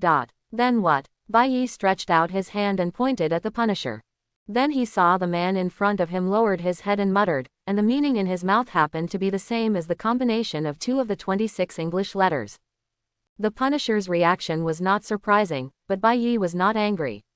He just smiled and said, "You will come with me." "Why?" "Because I'm going to make you an offer you can't refuse." "Will I make you an offer you can't refuse?" When Frank heard this, his first reaction was to scold the guy in front of him again in his mind, and then hit the kid with the butt of his gun to teach this kid what politeness was. Even if he had something to do with Fury, he couldn't talk nonsense in front of him. As an anti-hero who has killed countless villains, he knows that when those villains kneel down and beg for mercy before dying, they often promise astronomical amounts of wealth just to live one more day, but he has never promised anyone. Just a few hours ago, Kingpin, the so-called underground emperor of New York City, was almost kneeling in front of the Punisher and begging him to let him go. To be honest, Frank knew very well that a mafia giant like Kingpin would never kneel down even if he died for his dignity. The reason why Kingpin knelt down was not so that he could survive in vain, but for his wife Vanessa. Once the Kingpin died, Vanessa, as an ordinary person without any superpowers and a sufferer of depression, had no hope of surviving the end of the world. So he was willing to trade his dignity for the life of his lover. The 2 Mandarin ducks in front of them looked so pitiful to each other. Even if they were humanoids that were not even remotely human-like, they would burst into tears, wipe the corners of their eyes with their green tentacles, and then give these poor Mandarin ducks a chance to survive with their red eyes. But Frank just smiled, shot Kingpin to death, and turned around to leave. The touching prayers and Dao Zhu Jiafu's bribes will never sway a man like the Punisher, who is made of copper and iron. But when Bai Yi really told him the conditions he gave, Frank's heart skipped a beat, and he agreed without hesitation to the man in front of him who was dragging the big bag, and even diligently stepped forward to help him pick up the things. Not for anything else, just because he gave too much. Because he said, he can give him a world where his wife and children are still alive. On the deck, a quinjet was ready, its engine roaring and its tail trembling slightly. Fury stood on the apron, waiting for his team to arrive. Suddenly, his eyes were attracted by a swaggering figure, and he could hardly believe his eyes. Walking in front was Bai Yi, who was full of energy and attracted everyone's attention without hesitation. He took long steps, looking confident and determined. Behind Bai Yi, the Punisher followed, carrying the baggage and acting as a bodyguard in obscurity. Fury's eye patch tilted slightly in surprise, and he couldn't help but rub his eyes, fearing that he had seen wrongly. This scene was so bizarre that he couldn't believe what he was seeing. However, when he opened his eyes again and was convinced that he had seen correctly, Fury felt an indescribable shock and surprise. It was beyond his imagination that characters with different temperaments like Bai Yi and the Punisher could come together. Fury's one eye widened and he watched the Punisher carrying the package towards the quinjet. He couldn't help but whisper a question to Bai Yi. Can you tell me, how did you make him listen to you? Hill didn't even know that something like this would happen to him.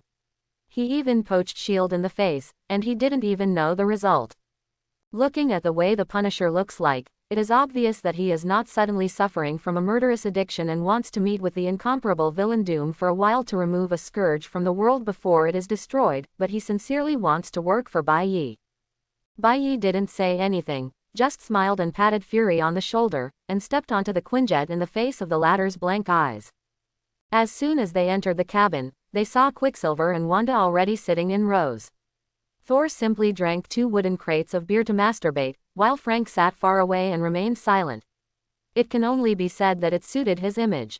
And in the end, Susan, who had red eyes, came up with the Stone Man after the White Knight, and chose a seat that was not in front of him and sat down. Seeing the cabin door begin to close, Bai Yi nodded. It seemed that these were the people Fury wanted to take with him. What? Did any of the Fantastic Three not get on board? Where is Johnny Human Torch? That's absolutely normal. Fury, an old fool, won't completely let go of anyone. As the saying goes, husband and wife are birds of the same forest, but when disaster strikes, they fly separately. However, this time it is not to prevent White Knight from running away, but no matter how high-level Doom is, he is still a supervillain, and his moral bottom line can be said to be almost non-existent. Dr. Doom is really capable of abandoning everyone in the world as soon as the teleporter is built, and running away with his people in Latveria. Keeping Johnny as a proton can give the invisible woman Susan something to worry about. When the time comes, she can also blow the pillow in front of Doom, leaving some opportunities for S.H.I.E.L.D. to teleport. The quinjet slowly took off, and the powerful thrust pushed it off the ground, taking Bai Yi and his friends into the sky. Bai Yi stood in the cabin, looking at the gradually smaller aerospace aircraft carrier below and shaking his head. If Fury thought he could restrain Doom like this, he was totally wrong. A bright light came from the window, illuminating the cabin of the quinjet. Bai Yi stood in the cabin, looking out through the window at the scene outside. The approaching dark clouds shrouded the sky, gradually swallowing up the light. The dark clouds were like thick smoke, curling and moving, and seemed to contain endless power. The quinjet trembled and plunged into the clouds. Within a few breaths, the cabin was completely dark, and then the dim lights came on.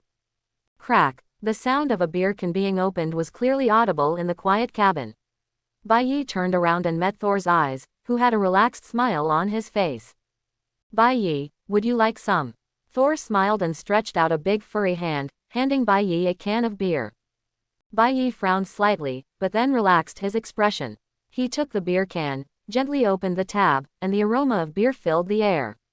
He lifted the can and touched it with Thor. Cheers. There was a hint of fighting intent in Bai Yi's voice. Thor took a sip of his beer, licked his lips, and nodded contentedly. His eyes revealed the anticipation and excitement for the battle. They raised the jar at the same time, and low gurgling sounds continued to come from Thor's throat, while Bai Yi narrowed his eyes slightly, leaving only a subtle burning sensation on the tip of the tongue. This taste doesn't taste like beer at all. I'm afraid it's a custom-made alcohol specially made for Thor by S.H.I.E.L.D. Ordinary people would really die if they drank too much. After 3 rounds of drinking, the Stone Man couldn't help but come over to ask for a can of wine. The atmosphere gradually became lively, and Bai Yi finally found the time he wanted. He leaned over and asked Thor, who was full of alcohol and crushed a beer can. You son of Odin who drinks like a sea of alcohol, haven't you ever asked your father how to solve this crisis? I hope everyone will support it and subscribe more.